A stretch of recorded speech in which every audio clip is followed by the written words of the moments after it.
This is dodge can't cure Aaron. Yeah, I just finished coaching with Dodge here. Oh yeah. Yeah. Oh, switch that to. I don't know why it changed that. My All right, I should be good to go now. Let's just double check. And I can't see. I can't. Oh no, is the chat right there? All right.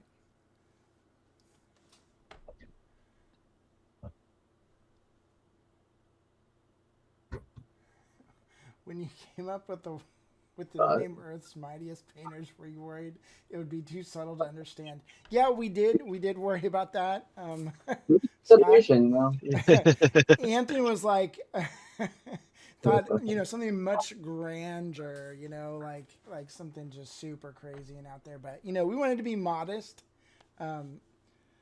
Also, I think that was one of the people watching came up with that. So it was like whatever. It was a great idea though because it goes right along with the MCP stuff.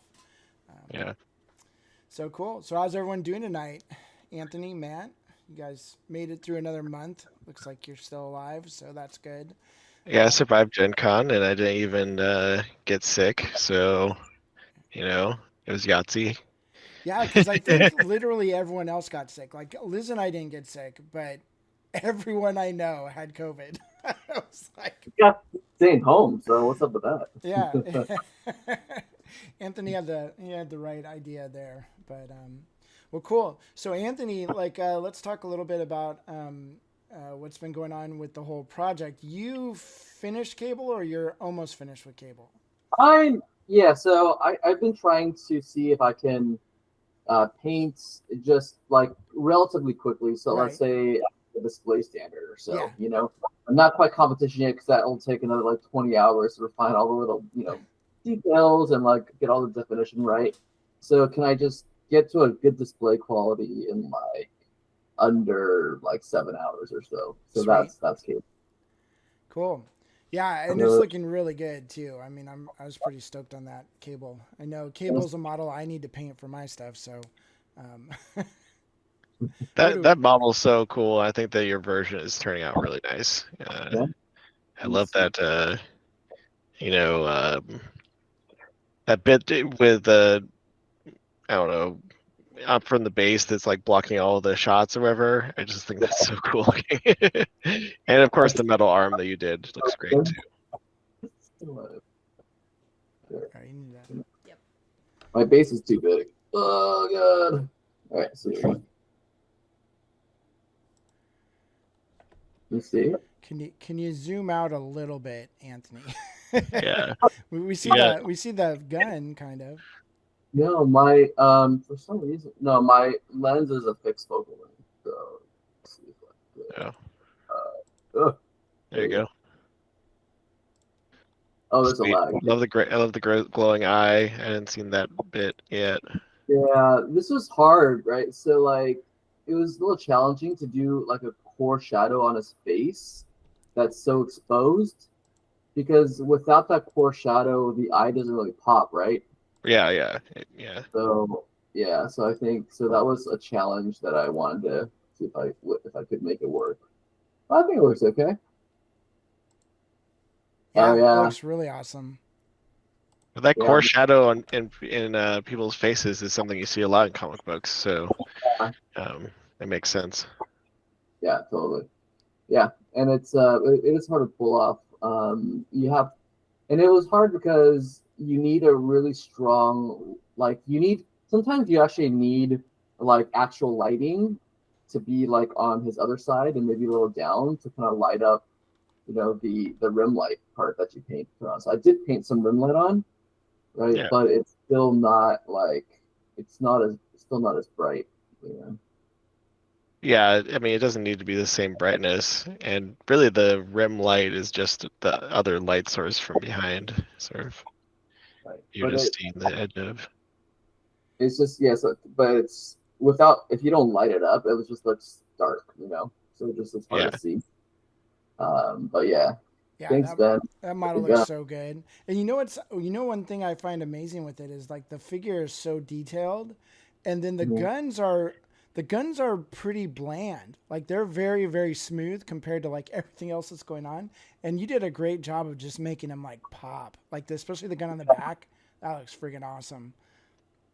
Yeah, the guns are a little bit anemic, you know. They're so small, but like Cable's guns are always like ridiculous, you know. So I Yeah. He's had to do something. gotta blow Did you stuff add up. some bits to that gun? Yeah.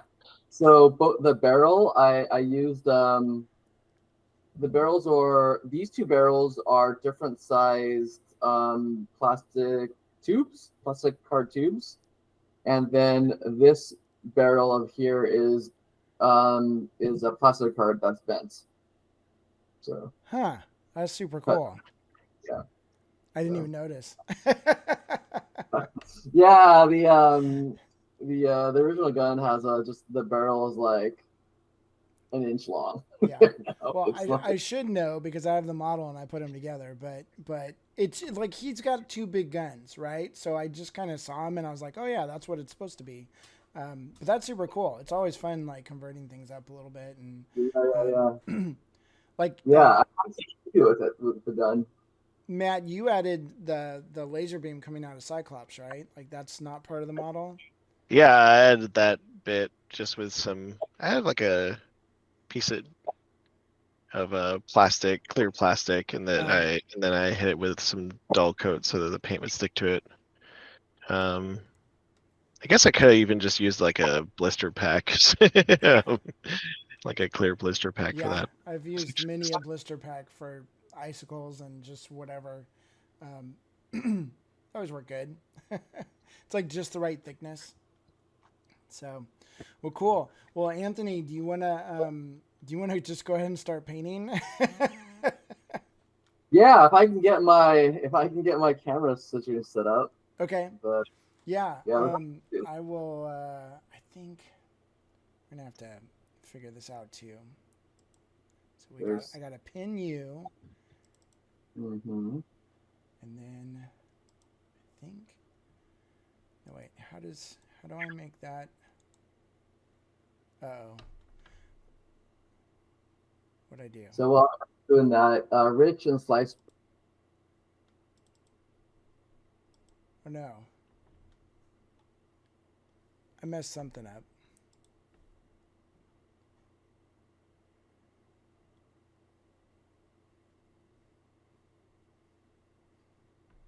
I think I lost them. Like, froze. Okay, hold on. No, hold on. Just don't do anything yet. Alright, hold on, guys. Hopefully I didn't totally... You didn't touch anything.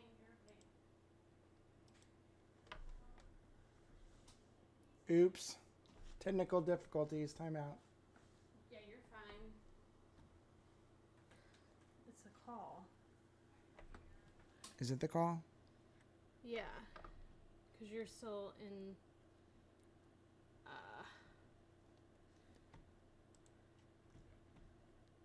Oh. No?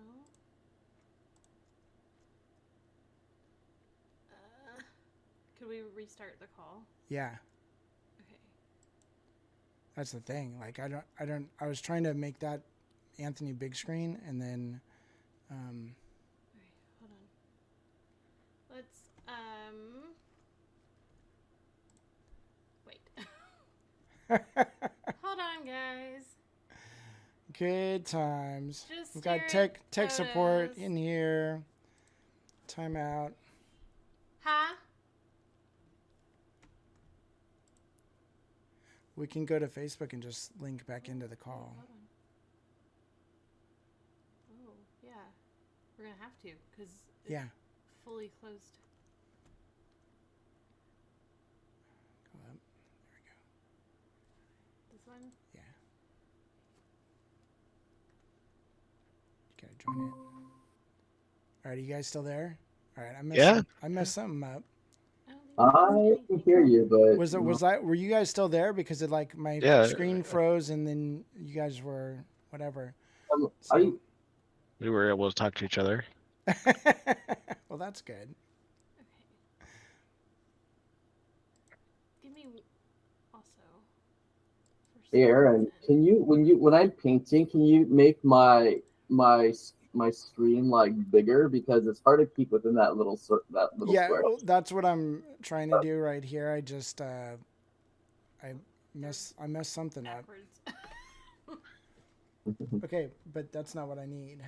I know. So as far as like keeping it in frame, it's always like best to get completely comfortable and then like move the camera so it's looking at that spot is what I've found. Rather than like looking at the screen trying to move the model to being in frame. Yeah. Yeah. Mhm. There you go. Okay, now you have to fix it over on here. Ooh. Baby. It's really good, man. Nope. Hold on. Anthony, say something. Hello. Check. Thank you. Don't show this again. Jesus Lord. Alright, and then you need to make it big screen. That looks like it's like I don't flip. remember how to do that. Good.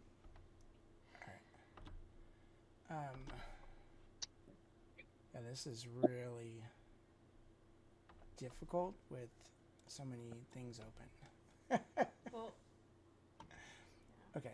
All right. I swear to God, we'll get this after probably the last show we do. That's when we'll have it figured out completely.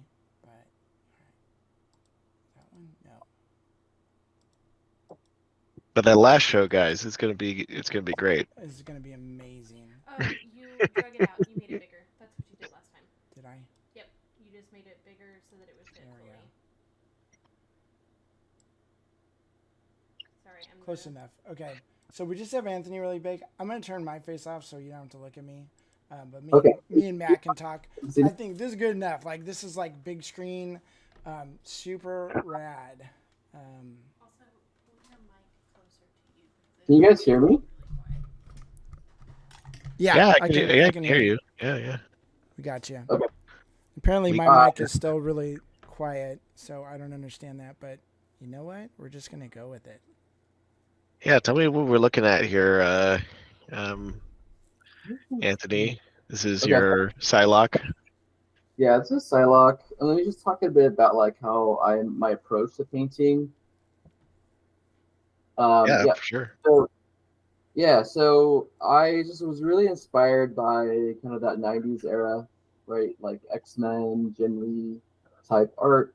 And it's very contrasty. I mean, some comic book art is not as contrasty. But what I appreciate about comic book art is that like even within the same like series, different issues have different styles of art, right?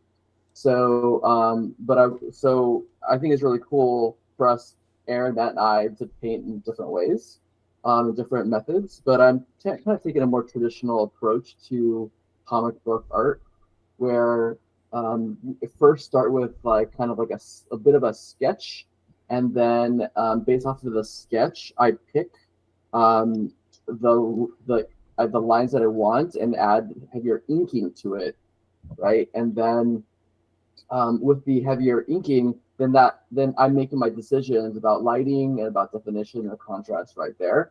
And then I'll add color on top. And as I add color on top, I will also then go back and forth and adjust the dark lighting, the black lighting, and the shadows. So so with Psylocke here, I got started first so I could show you a bit about about kind of what my approach here without boring you guys with some of the initial decisions that I've been making.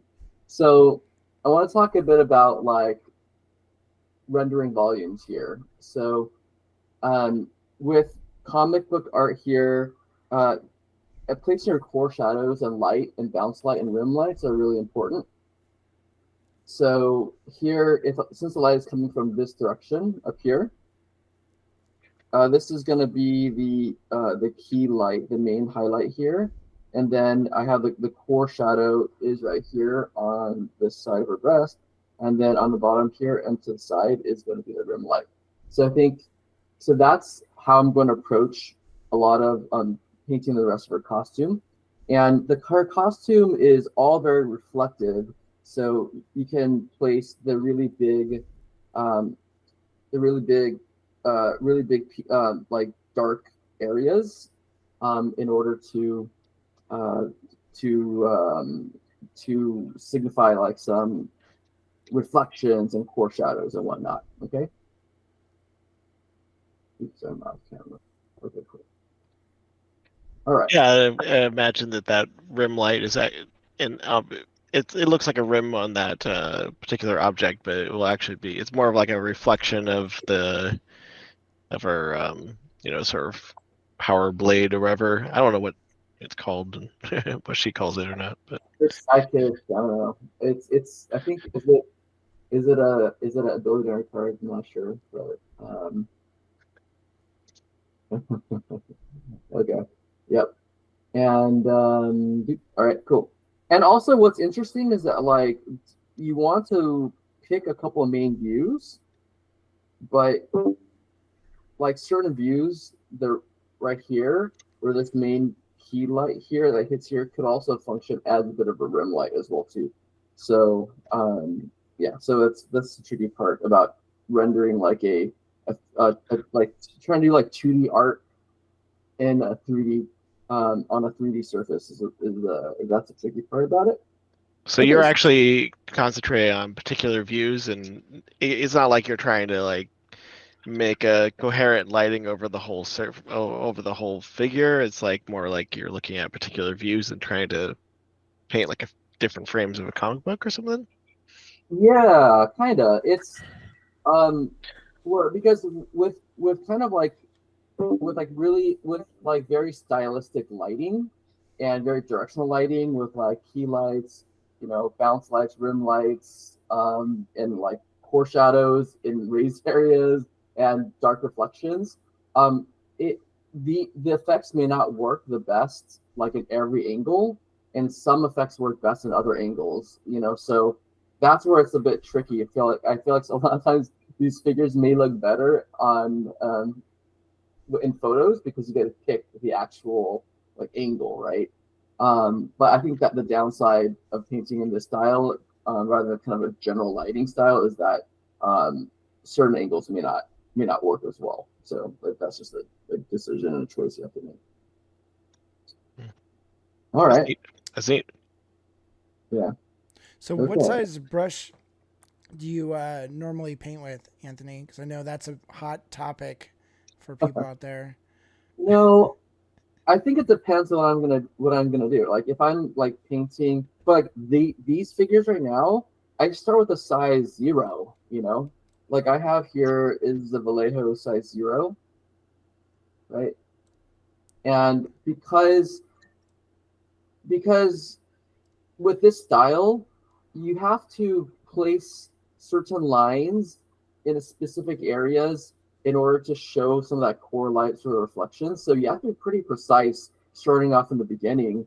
So I'm not going and just doing a really quick sketch. I'm already kind of deciding as I'm very first, like, when I first start painting, where I'm gonna place the lights and the shadows. And on a scale this small, it's hard to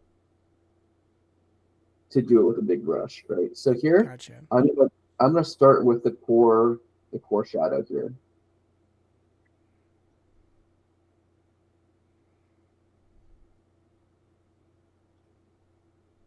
And here I'll even like start the black line already because that helps to create the definition. And you can see already here, even here already, there's you can start to see the definition already just by where you place that light, right? So in certain angles, it already kind of looks like a reflection. And then I'm going to add a bit of gray here to help the transition between this core shadow and this rim light here. Okay, so I'm going to add some another dark line on the bottom here. You won't really be able to see this unless you're looking from the bottom. But what it does is it creates like a boundary for where that bounce light will be from the bottom of her arm, her forearm. I'm just gonna add another line of Yeah, I think that's a good point. I mean, you'd think that you wouldn't be able to see it, but I found that like actually in reality, when you see it from straight on, it will look like a super thin line at the bottom, and that's exactly what you'd see in a comic book. So that's good. Yeah, from this angle, that's exactly what it looks like to me. Yeah, and then I'm gonna add another white line just to help intensify that bounce light here. Okay, so what's really helpful, and this is not just with comic book art that I found, is that you always want to find a reference, right? And I've been using the Marvel Unlimited app, so I have basically the access to the entire catalog for Marvel, which is really cool. So then I can go and like take screenshots of all the different kind of frames that I really like, and that I want to use as reference. And because comics are pretty dynamic, you often will get you'll be able to get quite a lot of references in different angles to help you paint different parts of the body. So Psylocke has a armband on her bicep as well too. And what's really important is when you're painting reflective surfaces, so NMM or whatever, you have to make sure that there's consistency in your lighting. So where there's dark line here, and I'll have to also put a dark line over here to continue that shadow. Yeah, so you keep the kind of the boundary same has flow. to the boundary has to continue and be consistent. Yep, and that creates the illusion that there's a continuity, and so that the illusion there's actual like a reflection there when it's this NMM. When it's really just kind of like just painted on effects, right? So yeah, that's like something that I really emphasize to all my online coaching students, is that if the angle isn't changing, then the lighting situation shouldn't be changing either. Right. So if you have like just these shapes that are all very similar, like an arm like that stacked up, that boundary needs to be the same through each of those shapes until the shape changes, right? So it's a good point. Yeah. And what's actually really interesting though is that even when you look at comic book art, sometimes the light is not totally consistent, and what the effect that gives off is a bit of motion, and because if everything is perfect, then the art can actually look a little bit static. Yeah, but in general, like try to get the light all consistent, and then you can play with it. So, okay, there we go. So now her arm band and her forearm like costume is like pretty consistent now. So if you look here from this angle. So Anthony, Chlora89 asked what material the gloves are supposed to be. I assume it's like sort of that plasticky kind of material or something. Like vinyl, like that. It's like latex or something. Yeah, like vinyl, like yeah. Yeah, because that stuff's super shiny. And then like, would her armband be kind of the same thing, or is it supposed to be metal, like It's all the same. It's all the same. Yeah. So like right here, like with her breast here, I really like this effect because oftentimes if you can draw like little circles, then that looks like a reflection of like a light, right? So what comic book artists oftentimes will do is they'll group together 3 balls together. So here's a ball, and here's a ball, and that looks like then it's reflecting like some specular, reflections and stuff. Right. And I think like multiple lights or something like that. Exactly. And you can also do like oftentimes if you look at like Iron Man, his helmet, there's like three circles like in a row, and those can be like like overhead lighting or something, but your brain looks at it and like, oh, it's reflecting some kind of light, and it works. But yeah, so for example, like I want to show you Jean Grey for a sec. So the different costumes may also have different levels of reflection. So usually the darker parts of the costume are more reflective. So here Jean Grey's blue, it has much higher contrast than the orange and the yellow orange parts of her costume.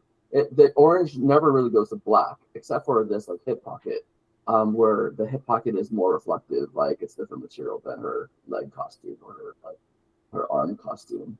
So with Psylocke, she only has dark parts of her costume, the dark latex vinyl.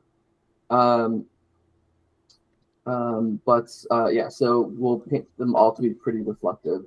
And her skin is what's going to be not as reflective, and that will break up the contrast a bit and create more contrast. Yeah, because like if everything's reflective, it kind of there's less contrast than if there's different levels of reflectivity. Yep, exactly. Yeah, but that was a good question, Michael. Mr. Michael Field. All right, we got lots of questions, Anthony. Holy cow! So Fluid Art asks, do you prefer working from white primer? This is like a white gray, right? That's what you did. Yeah. So or was that matte? I can't remember. Huh? No, this is gray primer, and then I zenithal some white on. Oh, that's how I've been starting my comic book style stuff too. Yeah, and I don't know, like it's up to you. Like I'll do both, but why I like to do gray primer and white zenithal on top, what that does is that it lets me have more freedom to choose how I want to draw in my core shadows and my reflections. It's more of a blank slate for me, right? Yeah. And I think I enjoy that because with a lot of these reflections, it's all freehand, right? All the black or darker costume parts that are probably reflective is all freehand, and I've been really enjoying painting all those cool shapes, reflection shapes. But I think on Cable, I think I started with black, a black primer, because with Cable, no, did I start black primer? I'm not sure. I don't know, but I think that Cable has more dark, and his blue costume is not as reflective. His reflective elements are the metal pieces, right? So I think I might have done start with black with some white primer on top of it. I'm not certain. So I think what you're saying is you're just another crazy painter who kind of does it however you end up doing it. But in this case, it's white to gray. Yeah, I think. Yeah, I think it's important to not necessarily lock yourself into one way of doing things. It's nice to do different things different ways in order to experience different process, and I think that's rewarding to me. So now I'm blocking out the core shadows. Oh, sorry, that's core shadow. Here I'm blocking out. This is a reflection, and this is a core shadow here. So when you say core shadow, like explain what that means for everybody. Yep, core shadow is where the light when the light rays hit a particular volume where the light doesn't reach, right? So that's your main shadow, and where the light rays are tangent, like tangent to a certain volume, like say for example like right here on her breast here, that is kind of like the Terminator line, right? So that's one of the darker parts of the shadow. And the reason the other part of the shadow is not as dark is because you can bounce light that acts like a fill light that would illuminate the other part of the volume after the Terminator part, right? And then So, yeah. So it would be fair to say that it's like when you have sort of two lights, different strengths coming from opposite sides, you would get a shadow in between those two lights, right? Is that kind of what you're talking about? Yeah, Yeah. yeah. Because the light, Yeah. the weaker light on the other side, would not necessarily illuminate where that Terminator line or that core shadow close to the brighter light, you know. So so that's why you would get a core shadow here. And there's certain areas that are really, really dark, like her armpit here, right?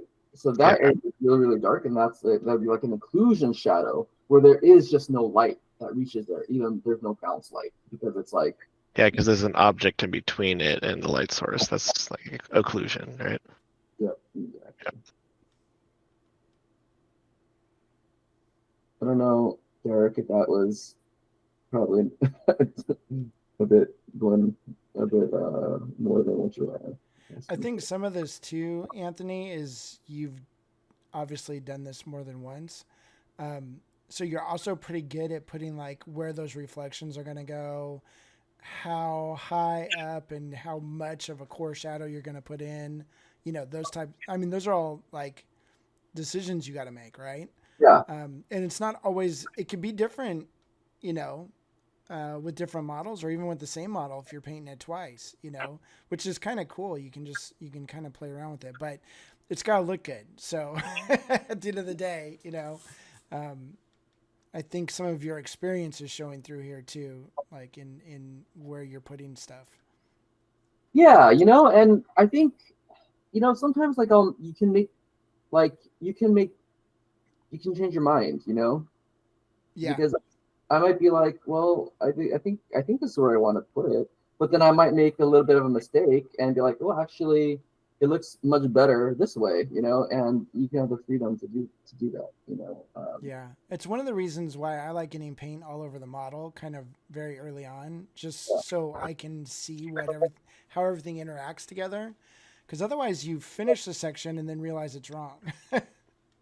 Yeah, exactly. And I'm not doing that.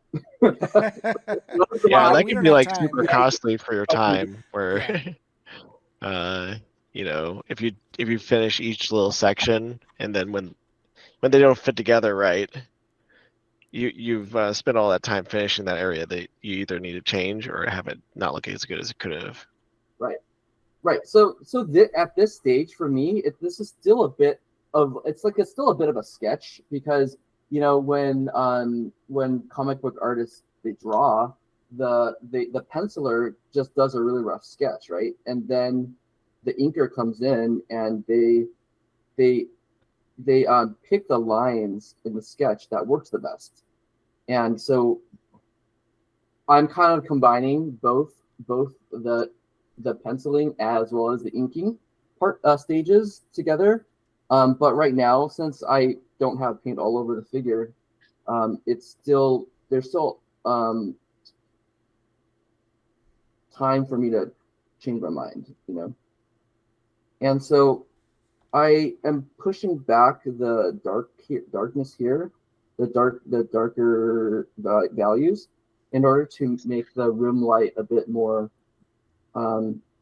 they're a bit more obvious, and it's not going to be super. It's not going to be super clean right now because the camera is not cooperating. Welcome But to videoing your painting. Yeah, enjoy yourself. I want to have the boundary so that the room light is a bit more obvious, but I'll have to go back and adjust it later, fix it when I don't have to paint at a certain angle. Yeah. So Matt, we had another question that you could probably chime in on. Scott Sure. Random asked, for those of us who don't know, because I think this is his first time watching this, Is the goal here for all of you to have a playable force and duke it out at Adepticon? And did you guys hand pick the minis or just get what you got? Yeah, that is the idea, is that we're gonna duke it out with Dallas at Adepticon. We kind of explained it. We have a bigger explanation in a previous video, which I encourage people to watch. I painted a Gambit in 2 hours, and I think he turned out really nice. But yeah, and Atomic Mass Games was nice enough to sponsor us with this, so they let us choose out a force of characters, and they sent us the models. So we got to choose what we were going to do. Of course, we discussed it amongst ourselves, so we didn't choose the same things. But other than that, yeah. Except for Wolverine, because Dallas was like, you all have to have Wolverine. And none of us argued with that. Yeah. Well, everybody likes Wolverine, and Yes. I think he wanted us to not have to fight over Wolverine. So That was nice of him. yeah. Yeah, opens up the possibilities of a multiverse. I think they're gonna this is so it won't be just like a regular 3-on-1 game, but it'll be some kind of like encounter that we don't know about yet. But it's gonna be a special encounter. Yeah, Dallas has been kind of trolling us about it, so we can't really say what it's going to be, but it should be pretty rad. Scott says, Matt, you chose Gambit and Cyclops. They're the worst. We're not so worried about how they play. Yeah, I just want to paint the cool things that I like. It's like comment with like Dallas, and he's like, just for that comment, Anthony, I'm gonna create the the metaphor game to destroy your team. So I was like, oh. But no. I don't know. I mean, I might not play with every single character I paint. Some of these are just for fun, and we can enjoy them. Yeah. Who knows? Maybe when the meta changes, my Cyclops is going to be rad, and he's going to... Or everyone's going to want to play him because you made a cool version of him, so... Yeah, and besides, we're all going to have Wolverine, so it should balance out. Yeah, we'll be good. Yeah. No, I think either way, Dallas is going to crush us, so... Yeah, we're not really worried too much about it.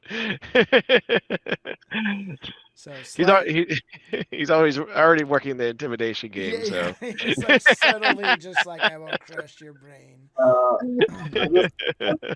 Since I don't totally embarrass myself when I play. So yeah. But Aaron, you're getting lessons, right? What's that? You're getting gaming lessons. Yes, I'm getting gaming lessons from our buddy Slice Bread here, who just popped into the chat. He says maybe we'll fight Dr. Doom or Galactus before anyone else. That would be super cool. I have no clue. Wait, did that Galactus get revealed? Is that the thing? I don't think so. I don't know. But Slice Bread has his head pretty close to the road. So he's got somebody on the inside that I don't think so. He just knows everything about Marvel. Like, like there's those guys that like just know everything. Yeah. I mean, he might. Who knows? Well, I hope you're right. Okay, said neither of them is revealed or teased at all. I think that's just like hopeful, wishful thinking. We can pass that on to Dallas. Just be like, hey, Yeah, if you want to whip up a Galactus model for us, that was really rad. Like life size. Yeah, you don't have to actually review. You don't have to actually release anything. Just like put it together for us. Oh my gosh, that'd be so amazing. People would be really upset. Like, okay, I would be upset. If I wasn't playing in the game. But I was more going along the lines of like, oh yeah, Dallas, you could just whip this up in the afternoon, right? You got the guys. Yeah, they got the skills to do it. But, production goes down for like a month and a half because they're making a model that they're not going to produce. I mean, that would be classic game company thing to do, but probably not the best. Oh man. So I think kind of the cool thing is, Anthony, you're a really good painter. I mean,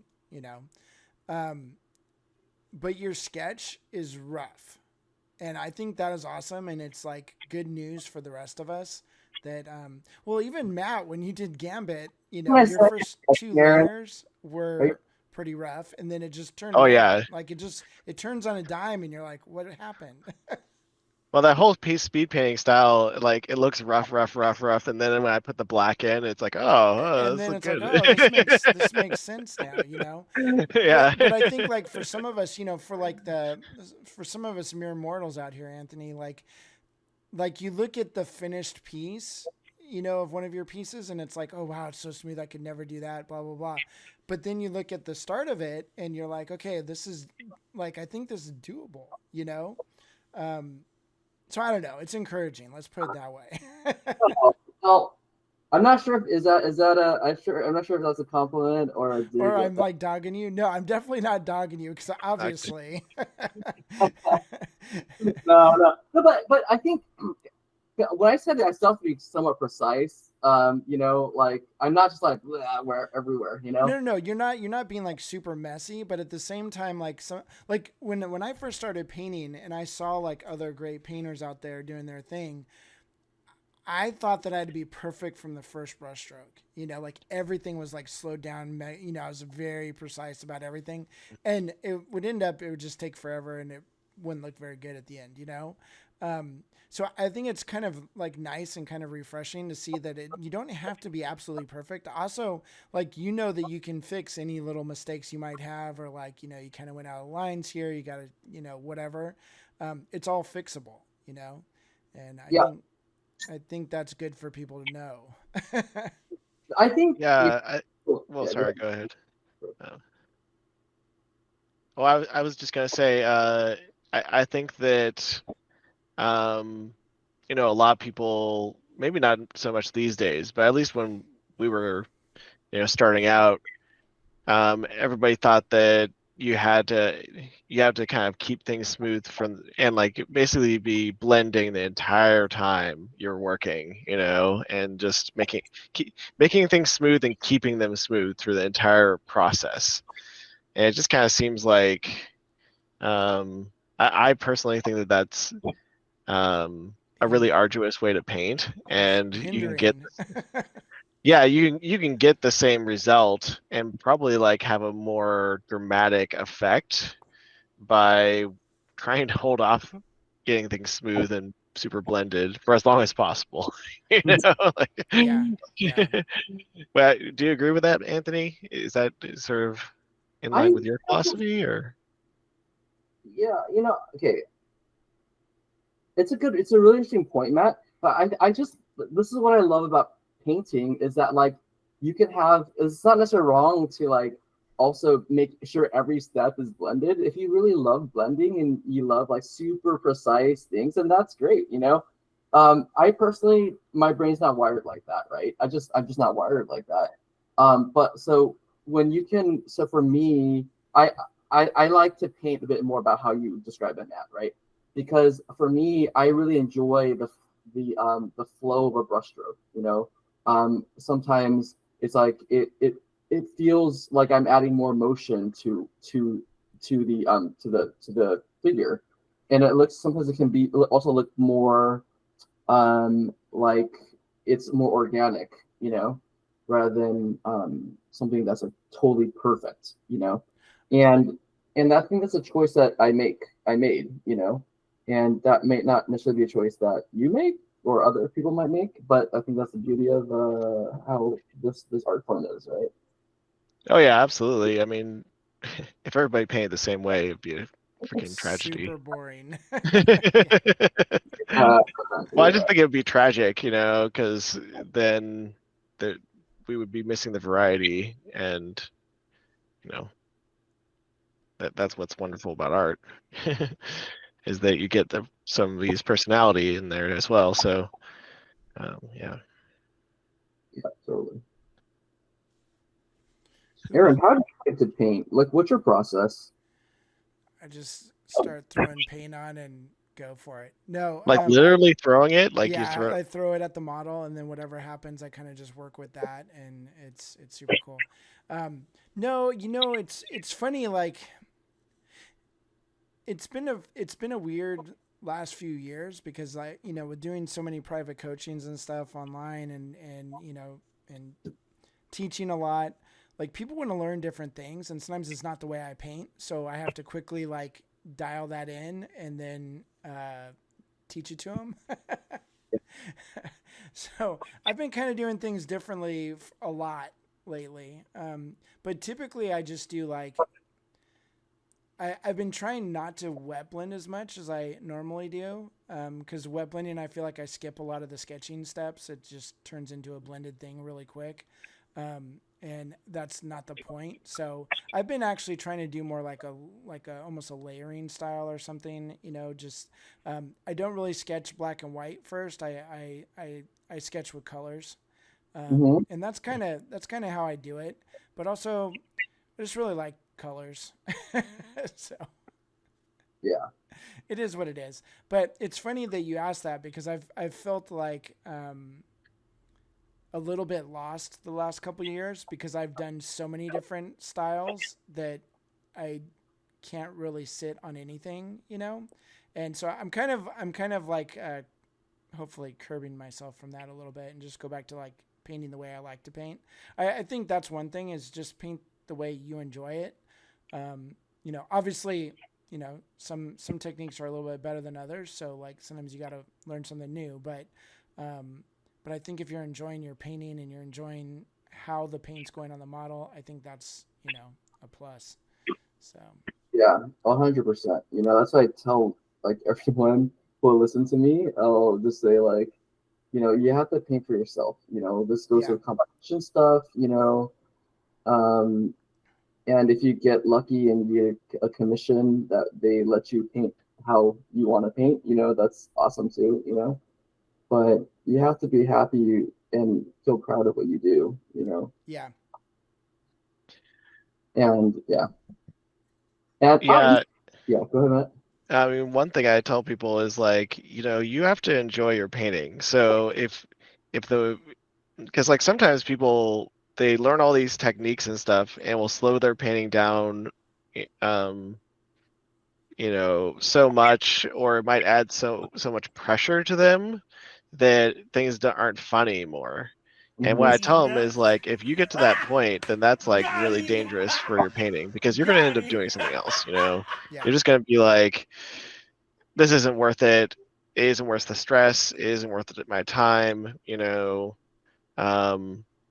And you'll stop. I've seen people just stop painting. Even really good painters. Just because you're a good painter doesn't mean that you're immune to it. So one thing I stress with people, because they put themselves under a ton of pressure, especially with competitions and everything, is that it's like, we need to get better while also still feeling good about our work and having fun doing it. Because if I made them a better painter, like their results were better, but they were enjoying themselves less, eventually they're gonna quit. Yeah, they're gonna quit. So it's like, yeah, you have to work on all of that yourself. And that's a tough lesson that I've had to learn myself the hard way, like so many times. So yeah. No, totally. And I think what's interesting is that like you have to just determine for yourself what are your goals, like and for me, like I don't know, like I mean winning is cool, like competition, but what I really enjoy doing is learning, Yeah. And so even doing this, that's what I really love about this MCP stuff, is that I am really learning about how to paint in like this early 90s kind of like comic style, and or even to paint in a way I would normally wouldn't, just by looking at artwork from comics and then seeing, oh, that's an interesting way to render that her butt. I'm actually looking at a reference right now.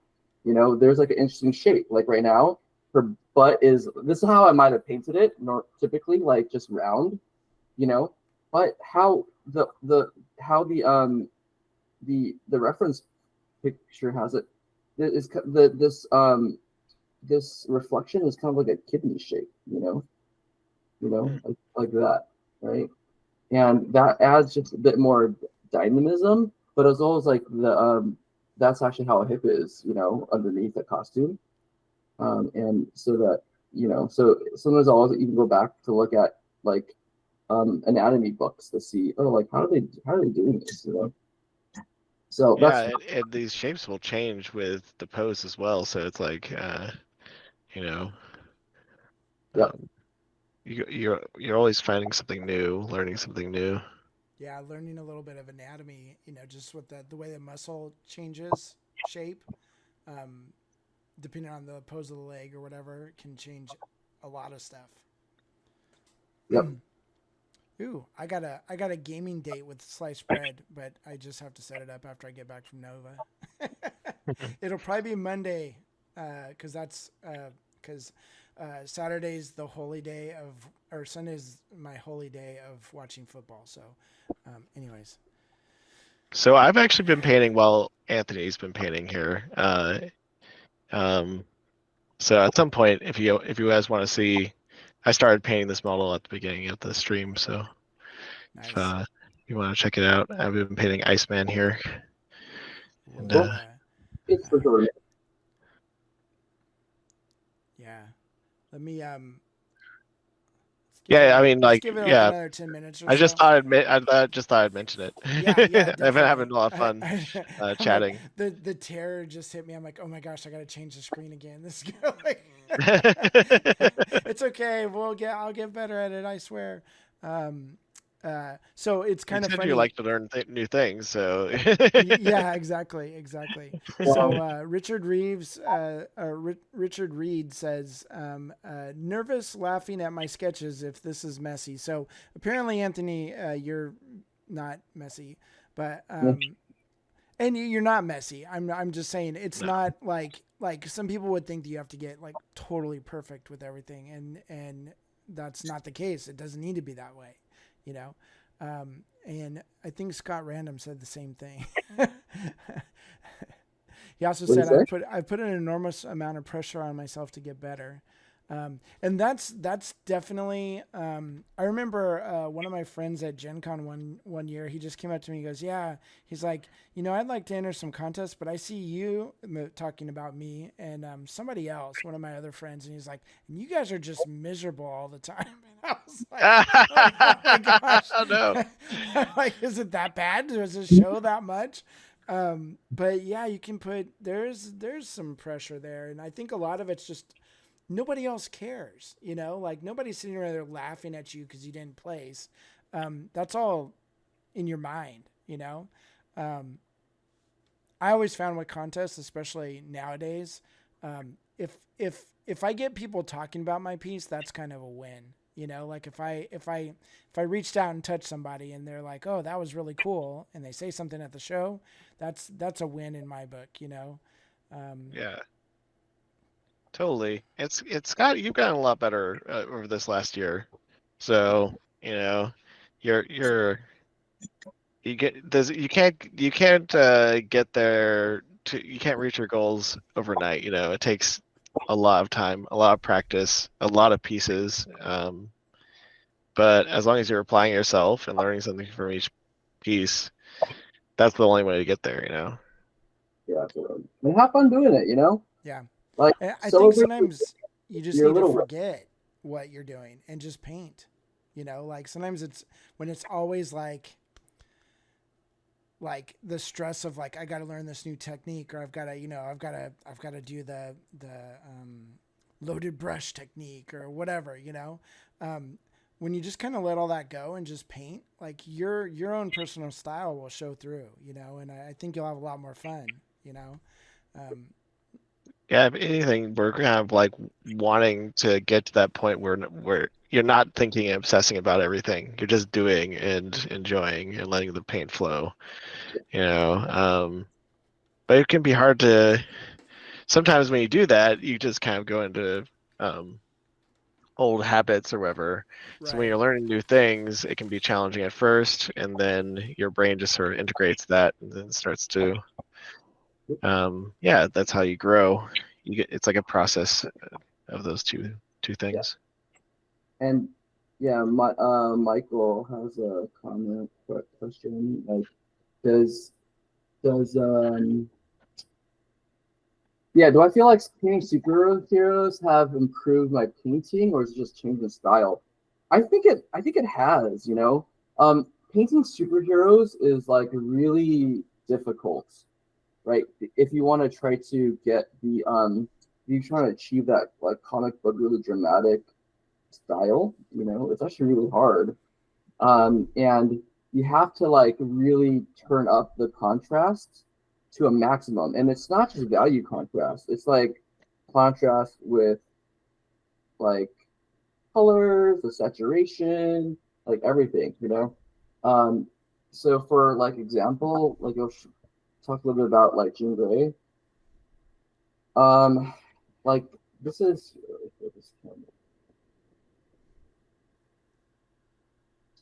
this is like her main view, right? This is her main view. Mhm. Okay, this is her main view. Yeah, there you go. That's her main view. Okay, Right off camera. so so there's a lot of things I had to think about, right, in order to see how I can like capture and define her form at in this main angle. So I had to make sure like I did have like this line of light up here on her top of her thigh, but also that I darkened her thigh on this side, right, to provide like a bit of a backdrop for her for this leg to look more defined, right? And also look at her torso. In order to define that shape, I had to make sure I darkened the side of her torso more so in order for this roundness of her rib cage and her breast up here to show through, right? And I had to darken this area around her head, right, and so that the darkness of her hair would frame her face. So there's a lot of these things I think about at all these different angles to make sure that it works for all the main angles here. And thinking about that, I had to um, really think about what I was doing and make decisions and realize what wasn't working, what I had to do to like adjust for it to work better. So yeah, I really enjoyed painting superheroes because of that reason.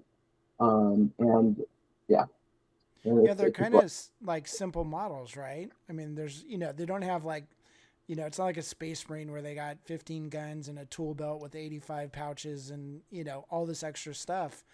It really kind of is about the shapes, at the end of the day.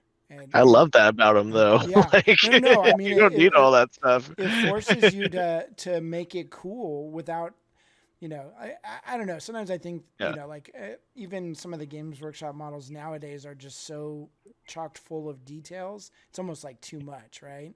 And sometimes like having a little bit more of a clean slate to play with and put your own lights and shadows on is kind of refreshing, By the same token, like all these characters have very much like have color schemes, right? So you don't really have to think about that aspect. It's more about like how to make this really dramatic with Right. how you paint it, and I love that. It's really fun. I'm having a blast with it. Yeah. So yeah, let me just talk about a little bit about what I just did here. Before I didn't this white extended way over on the side, so in on this gray background, it's the definition of her forearm just kind of disappeared, right? So then I added this line of dark, like a reflection up here, which kind of helps to define the arm a bit more. So I think that's something important to think about when you're sketching out like these with really reflective kind of pieces. But yeah, but I totally agree with Matt, like, and Aaron, like, by not having so much detail, these figures are kind of a blank canvas for you to paint your own, your own ideas into it. And I think it's really rewarding. And I think for the most part, she's this front view is done. So I'm gonna switch over to color to show you a little bit about how I would start to add color over the body armor part. Yeah, I think that'd be awesome. So, all right. So one thing that I find pretty interesting is that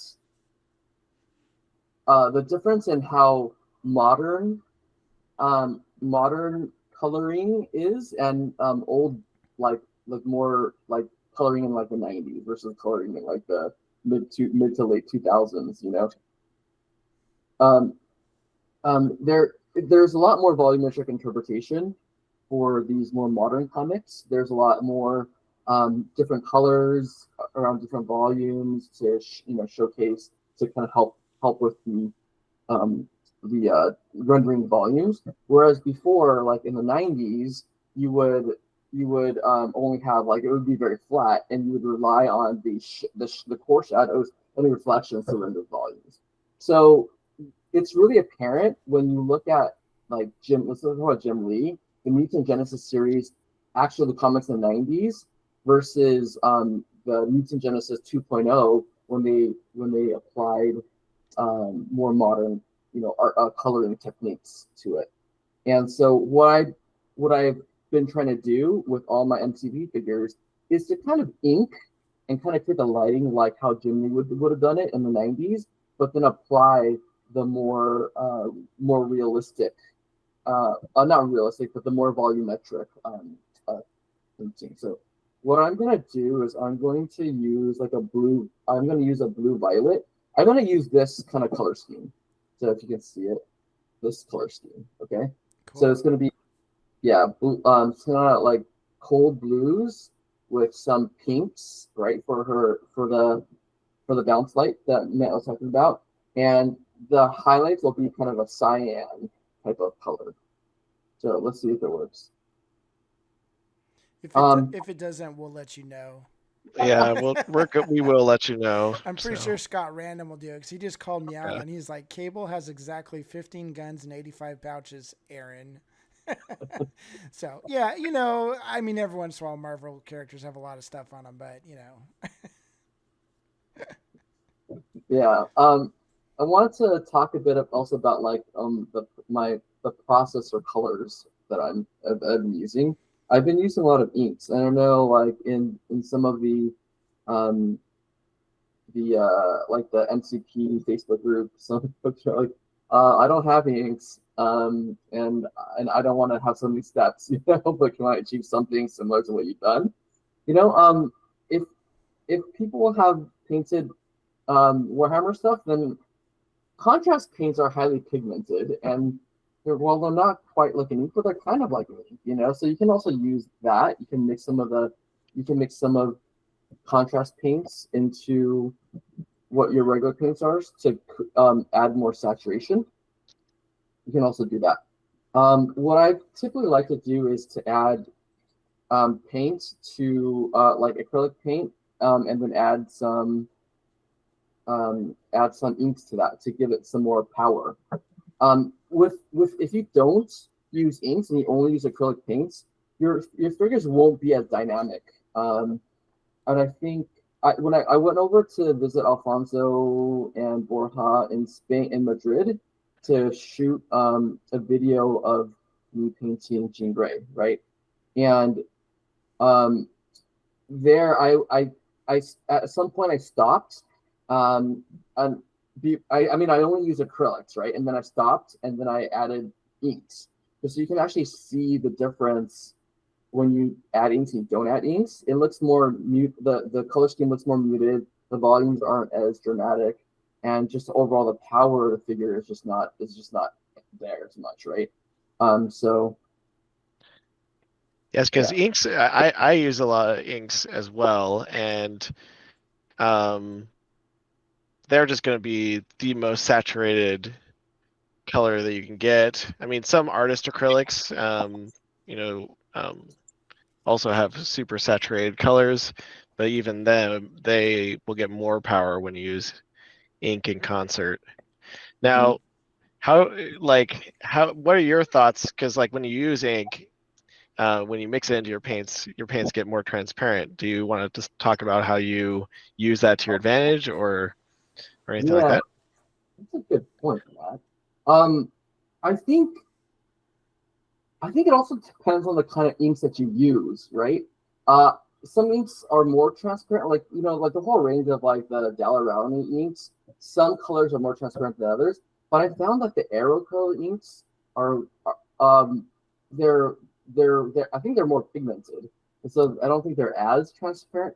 But I do, but I agree though, Matt. Like when you add inks, it does make like the acrylic inks, the acrylic paints not like it helps them be I guess a bit more transparent, but what that does is it really helps to help you layer the different paints, and if you let them dry, then the layering is actually pretty kind of interesting, and it also adds fluidity to your paint without adding waters, right? Because oftentimes what I was talking about this with Alfonso quite a bit and figuring out like in a lot of the stuff I was painting, why does it look so chalky? And this is something we like. Who's on like from the Chicagoland painting? I know Richard, I think Michael and Derek. We're having this discussion about like just adding inks and not adding water to your paints. You retain the pigmentation of your paints without over diluting it, and then but you also get more fluidity so that your brush strokes can show more without breaking. Yeah, I think that like those are all great points. I 100% agree with all of that. And it's almost like sometimes people they really struggle with the transparency, but I think that you can turn it to your advantage once you start to learn how to use that transparency. Yeah, how do you use that transparency, Matt? Like, what do you typically think about it? What's that? How do you use the transparency? How do you typically think about it? Well, a lot of times it allows me. I'm like kind of obsessed with the effects that happen when you're allowing the layer be below to show through, and how you can how those colors interact. It's very different than if you were to mix those two colors together. And a lot of the special effects I get are through that. There's quite a few of them, and so you need transparency in order to do that. And so many paints, like the thing about miniature paints is that they're usually specialized to be very, very opaque because if your miniature paint doesn't cover over black primer, I mean, they're going to be on your forums like, ripping your paint apart, whether or not it's fair. Like that's what's going to happen because so many people paint over black primer, right? But a lot of times that leads to that sort of chalkiness because of the super heavy opaque pigment load. And inks can kind of deal with that while still keeping that high saturation. Sometimes I will glaze ink or ink mixture over things. Sometimes you can use ink as like a transparent layer if you're careful. Just like all sorts of ways. But I am kind of like still obsessed with what happens when you are like glazing a transparency over an area, allowing the layer underneath to sort of show through and influence the everything. And I feel like it's much more nuanced and harder to tell what you're doing in the end. It's kind of like hides the process a little bit. I don't know. I enjoy it. It's challenging too, because how a color interacts is going to be different with a transparency compared to like mixing those colors together. Because like an ink, it acts like a filter, right? So you can kind of imagine that if you were to layer multiple filters on top of each other, things would just get darker and darker, right? Whereas if you're like mixing two paints together, you'll get something in between them. And especially if those colors are contrasting colors, things get really dark really fast, or very muddy. But it can be kind of fun to do that,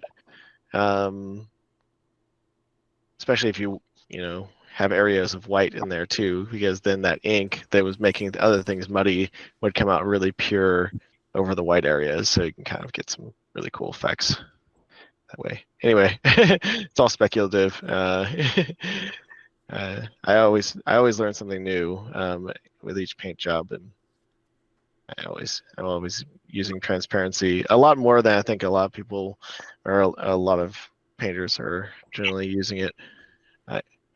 So I paint much more transparently than what I think a lot of painters are doing. Not everybody, but maybe. Yeah, I think that's really interesting. I mean, that's part of your style, And Yeah. that's really cool, that we can all like how our process works and what we like aesthetically, like that influences how what the end product looks like, right? And that's like your fingerprint, your brush strokes, like your fingerprints. And I think that's really, really, really cool.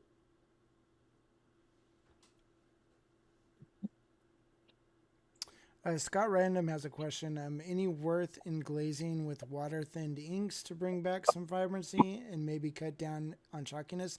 So, do you thin your inks? And that can be either of you. You got to be really careful with like water thin inks, because if it gets too thin, it can kind of gets a little out of control. it'll beat up. So just a tiny bit of water is going to usually be enough. If you have problems with it beating up, you can actually like mix with a small amount of medium. Just the tiniest amount of medium helps. And if you don't want to mix with medium, the other thing is like just a tiny drop of paint it will like help hold that ink together. So if you're having beading problems, is just take a color that's almost exactly the same, have it the tiniest little drop in there, and it basically won't change the opacity of the ink, but it will sort of help it all hold together and not bead and lift. So but yeah, like usually, I mean, I don't thin with mediums hardly ever, so I'm using water the entire time. I'm lazy. I don't want Yeah. another have to deal with. Yeah, I don't want to have to stop and open up a medium, and you can kind of do all these things with all the effects can be achieved using just water, I believe, for the most part. So, Scott, but I think maybe we'll do an experiment. Okay, so I'm gonna water thin this ink. So I have this. I'm using this the turquoise. This turquoise from Gallet Rowney. This is a really nice one. If you look at like Marvel Christ, like the the Marvel United stuff. A lot of their rim lights that they paint on is using this turquoise ink from Gallet Rowney. So I'm going to glaze this water downed ink here and here, so you can see it. Okay, and this is basically and these are basically not watered down inks, right? Like this is all like just straight out of the bottle. Or maybe a little bit diluted, but not like crazy. Like you have a wet brush, right? Yeah, something whatever's wet in your brush is or whatever. Or is it? Is that how you usually do it, Anthony? Yeah. But sometimes I might add a little bit of water if it's like too intense to break up some of the pigments, but not to point where it's like a glaze, So this is now I'm playing this. I add a lot of water now, and it's kind of like a glaze now. I love that your fingers are just completely covered with airbrush. I know. I didn't screw like the bottle up, and I shook it, and I let it go. Awesome. That'll happen. That is definitely a thing. Okay, so it definitely like you lose a lot of the punch, but I could see where that would be useful in certain, like if you want a certain look. But you definitely lose like the intensity of that ink. Like it's still got it a little bit, but it's very, very thinned out. Yeah. But you can also do like multiple layers if you want to be super subtle in That's certain true. effects. So this is layer number 2. And I'm kind of like I'm at this point I'm not really glazing. I'm kind of pushing the paint towards the white so you can kind of see it. But still, it does still have a bit more of a desaturated vibe, right? Versus right here, right? It's more saturated. So at some point, maybe you want to do that. Maybe you want to keep that as like the highest highlight, maybe.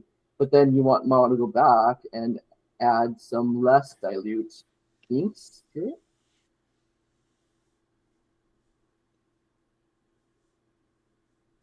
You can see that the difference already. Yeah. Or you kind of almost like wet blending between the watered down version and the regular version. Yep. That might be a thing. Yeah, hey, it's all about experimenting. Yeah, it's like if it works, it works. So I mean, the transitions are not like smooth, but you can see it. And if like you can let it dry and see like, okay, well, I want more saturation, and then you can go back and go with some more inks and then get the saturation back here. I think the other reason the ink works so well with this comic book style is that ink will disappear completely when you put it over black. It will almost like make that black look deeper. So you don't have to be as accurate with it because you have this black area you're pushing the ink into. It will just disappear, right? Yep. And then, yeah, totally. And I do want to say one thing though is that I just forgot to mention it up front, but when I'm inking sketching with the black and white, I'm actually mixing ink with acrylic paint because you need to be so fine with all these like reflections and lines, and you want to maintain the small like the brush strokes to kind of create some of that that interest and reflections that you need to have inks in there so that you can make a really fine, thin, long line and not have a line break with your brushstroke. And if you only use acrylic paint, it's going to be really hard to get a fine, like, defined line. The acrylics oftentimes are not like fluid enough for you to be able to get that. But and if you add water, then it won't be a strong black line. It's just gonna be a gray watery line, right? So that's why you need inks for this process, at least that I'm kind of working on. So at this point, I am going to add some of that purple to see what that looks like. And then after this, I'm happy to switch over to you, okay, Matt? Oh yeah, that's cool. Yeah, whenever you want to. I'm excited with how things are turning out, how things are progressing. I would say on this, so I want to share it with people at least at some point. So yeah, and I, like Matt and Aaron. I mean, Matt, you're trying to paint like a figure in like 3 hours in one sitting, right? And then Aaron is like these models, yeah. ish, right? And I'm going for like 7 to 10, So yeah. For me, it's either like 2 to 3 hours or 100. Yeah. It's one or the other. One or the other. Yeah, and I think that I think it's cool too. I don't know. Like I think a lot of people want to see can you do a really cool, impactful paint job in like 3-4 hours, and you can. And Matt, definitely check out the last stream with Matt's Gambit because it was just like super awesome. That he did in such a short period of time. It was pretty cool. Okay, so I'm gonna now use a bigger brush because I want to paint this psychic blade thing that she's got going on. And I want to make sure that my brush is reloaded. I'm trying to find a number 2, which I'm not able to find. Mention number 2. I'm using just inks right now. Right now, it's fluorescent pink ink and a Oh, you're Dalaroni off camera, dude. Oh, Dalaroni magenta. So this is what I mean by Dalaroni. Sometimes these fluorescent inks can be very thin and um and Yeah, those. you can see a lot, right, of the primer showing through, which is, like maybe you want to do this first just to kind of base coat it in this like light, you know, like pink. And then, oops, and then you can see when you add the magenta arrow color, you can see that the pigmentation is much more, and it's also not fluorescent too, so that you can see here, right? That now the Dalaroni, the arrow color is really. Well, that's cool. You're kind of wet blending them together a little bit. Yep.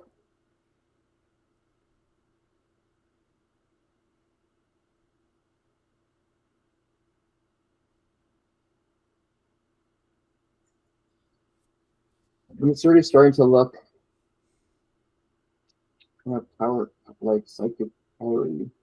And her hand is like usually is engulfed in that whole thing. So the hand was like kind of like white.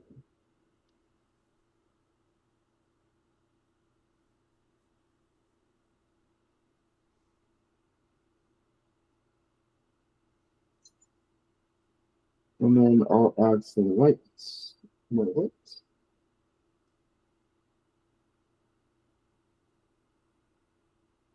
So is that white ink? This is white, Vallejo game color white with. Okay, so it's regular white. Yeah, this is regular white. I usually, because I want some of that viscosity. I want it to be more viscous, sometimes when I'm playing with the white too. Like, what are your thoughts on like white ink? Because what I found is that I always I can just get a very similar thing that's almost better by watering down like artist's titanium white. But what do you think about white ink? Yeah, I mean, I like white ink, but sometimes I'll airbrush like a white ink on, but I Right. don't use white ink on its own. I'll add it to white to get more fluidity. That's good. That's a good tip. Yeah, that's what I've been doing, but I don't typically use. And I've tried like watering down like artist color titanium white as well too, but I find that it looks a little streaky. But sometimes I don't know, when I water down artist colors, it gets streaky, but sometimes I use that to my advantage because sometimes I want to show the brush strokes a bit more. So I don't know. I never get streakiness, but I don't know. Your water is better in Seattle. Oh yeah. Maybe I get some of that Spanish water shipped over me every month. So. I just use morning urine, so that's why mine works really well. Yeah, if I can't get it, then I have to go out and harvest seal tears. And technically illegal in most states, but yeah, but oh shoot, I should have said that on camera. Dang it. Probably Mass Games gonna get their lawyers after you and that. You better watch out, buddy. Yeah, I was just kidding about the seal tears, guys. I'm not going out snorkeling and bonking seals over the heads or anything like that. So. But you have been snorkeling a lot lately, so it makes me wonder. That's just a coincidence. Good times. Oh my god! Like snorkeling is like my new favorite thing. even though the water is so cold here. But I love it.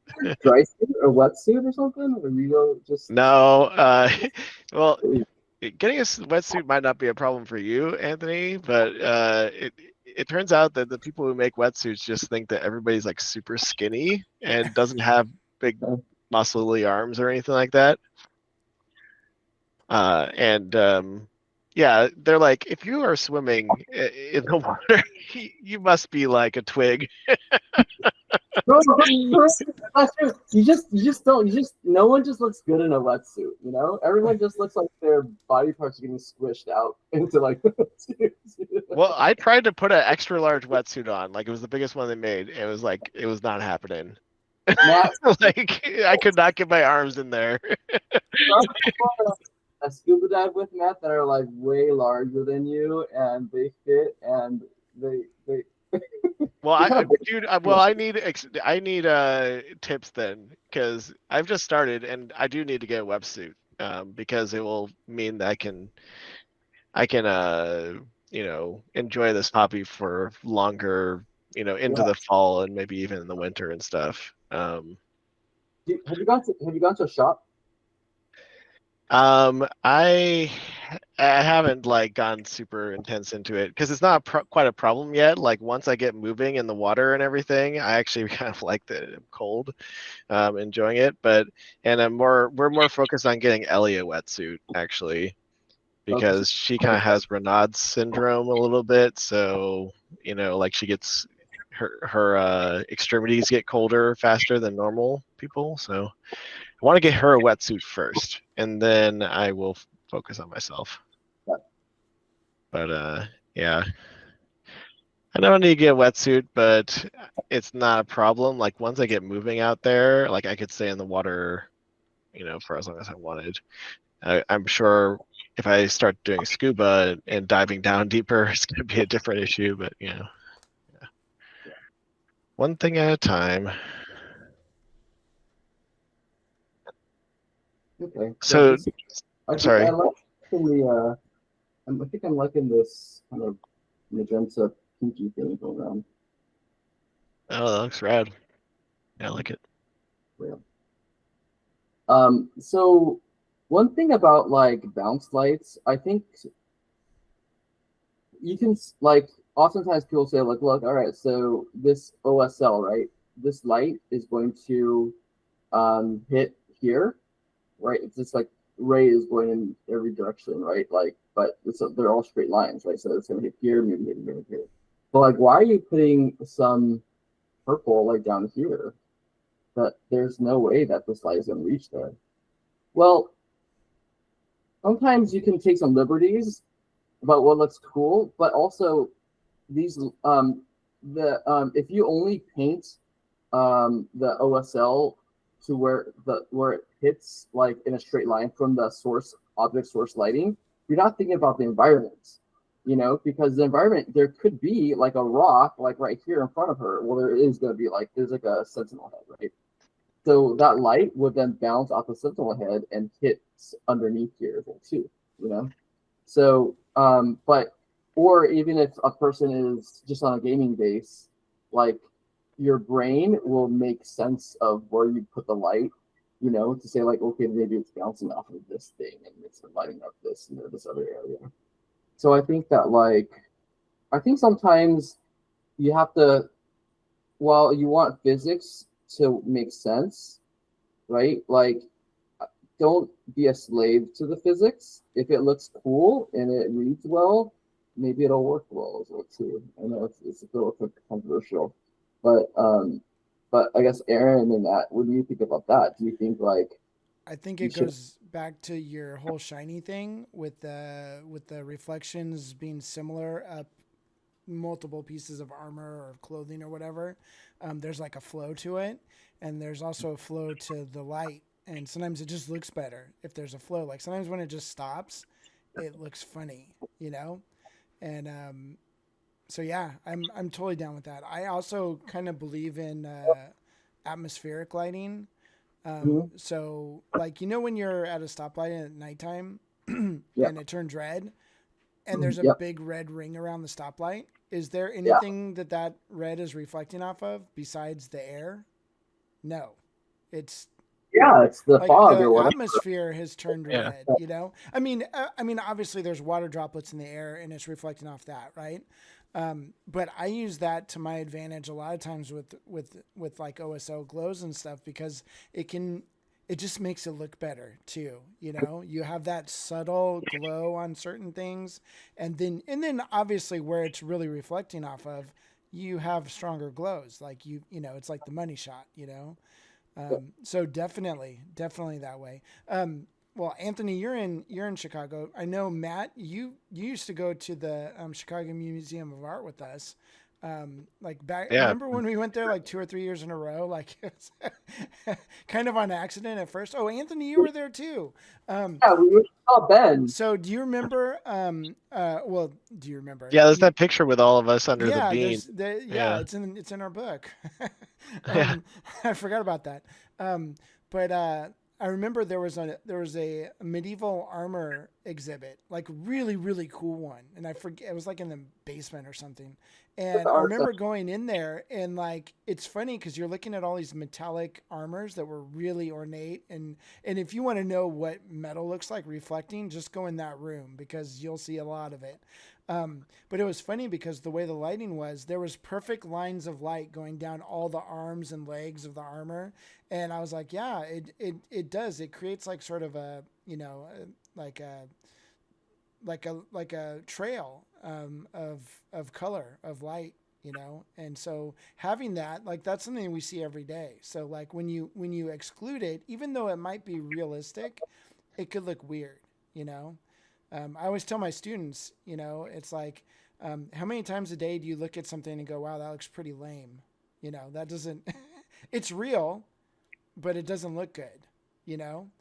Yeah. It happens a lot, you know? And so sometimes having that, you know, sort of paint by numbers look of something where it's like, you know, something you can follow the light down an object, you know, and it's the same thing with OSL. I think it works really well. And who's to say there isn't something else reflecting that light off that's hitting in that spot, you know? So yeah, I'm with you with that for sure. Yeah. And you know, but sometimes, you know, like, yeah, I don't know. It's like, because you don't want to tell students like don't think about the physics, you know, because I think Right. or tell yourself don't worry about the physics, you know. I think it's like a balance, you know. Sometimes you do have to consider the physics more, especially if it doesn't look right, you know. Yeah. So that's something about like right, like with NMM is that like you know it doesn't look right if it doesn't look shiny, you know, and doesn't look like metal, then you know Yeah. you know it's So totally the way I would say is like you're in charge of where the light's coming from and how it's working and everything on the figure. So it's like you can arrange that light how you want it to work.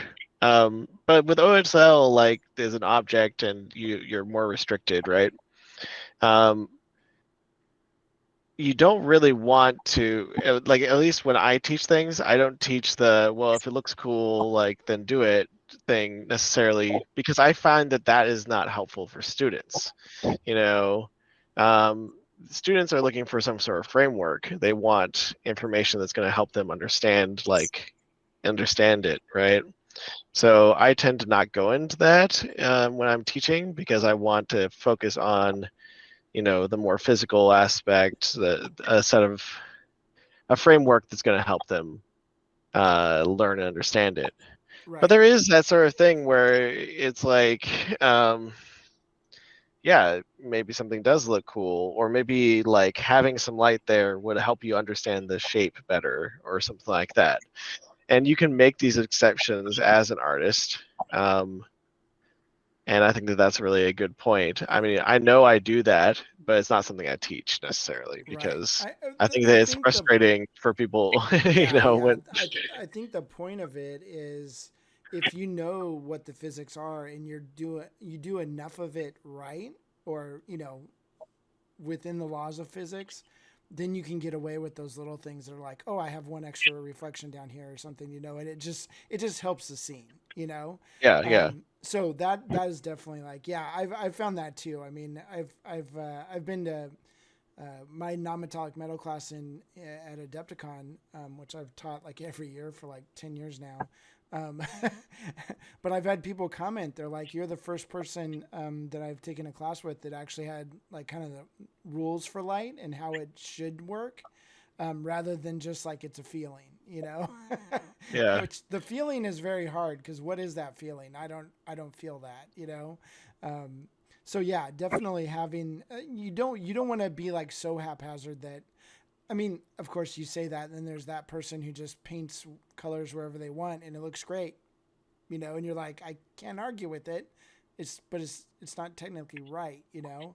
But most people can't do that. Most people have to have some sort of like starting off point, you know. Yeah, at the very least, it's better to have that framework to start from. If you're just learning it, you don't want to just be like, you know, it's not good advice to say. I don't know.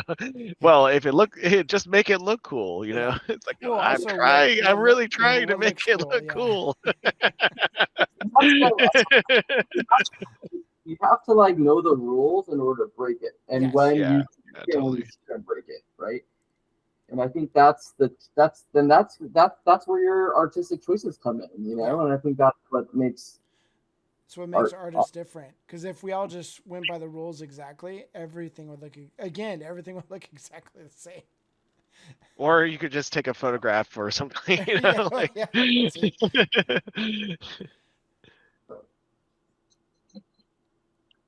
I mean, I see those artists that can just like basically make something look, they're painting, but it looks completely photorealistic, and you know they're looking at a photograph and they're basically copying what they're seeing, and it's impressive, the technique, but it doesn't really evoke the same sort of feelings and emotions necessarily. You can be totally impressed and sort of bored at the same time.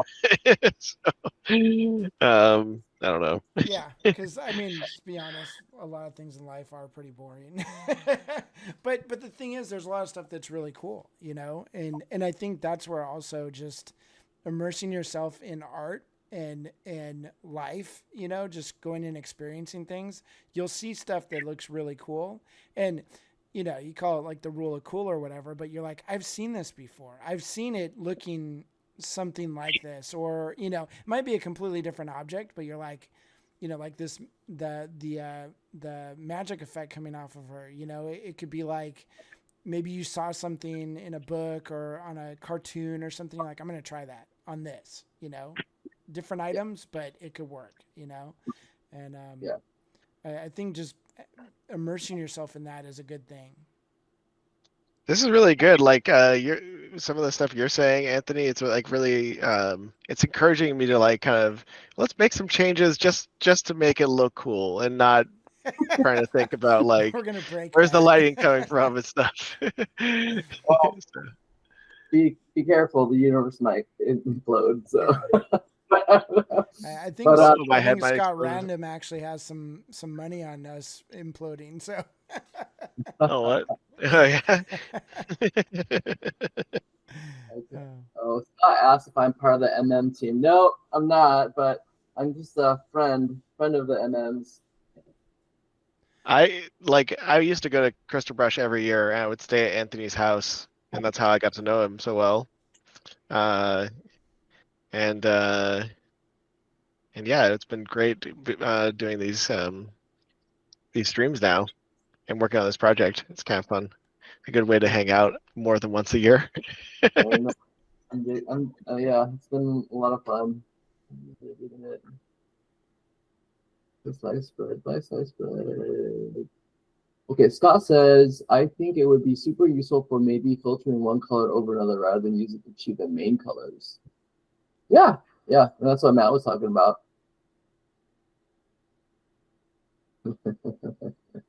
Yeah, and Scott, you're in my class at Nova, the 4-hour one. Definitely shoot me a message on Facebook or Instagram or whatever, and we can talk about. I have not talked to any of the other students, so I don't know what they want to talk about, but if you could send me like a list of things that you're just kind of interested in so I can be more prepared, that would be super cool. I think you reached out to me like right when you bought the tickets too. So, but this is a good time because we're there. We're like a week away. So, Yeah, Scott's actually going to be in my October class at Virco's Vault as well. oh nice. Oh yeah, Cool. we haven't talked about that. You have a Verico's Vault, and you're part of Verico's Vault. Like so they've got some of your pieces, which is really Yeah, cool. they've got like a really good size collection of my pieces, and yeah, and Virco's Vault is going to be just incredible. Insane.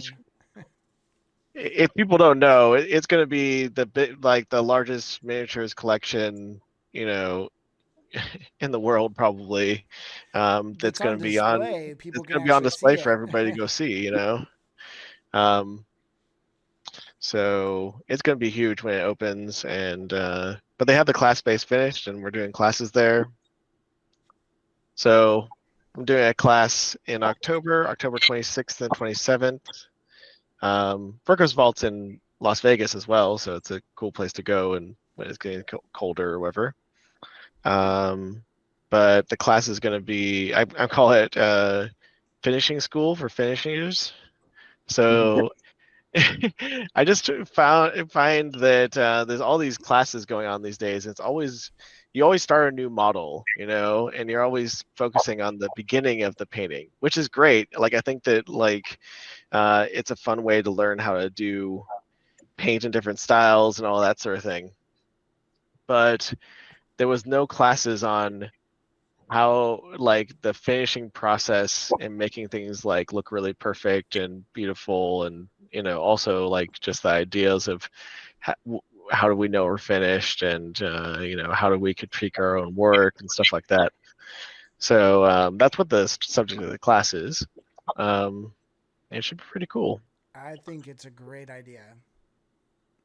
Yeah, Thanks. there's agreed. There's not more needs to be done on this topic, you know. So I really like doing that.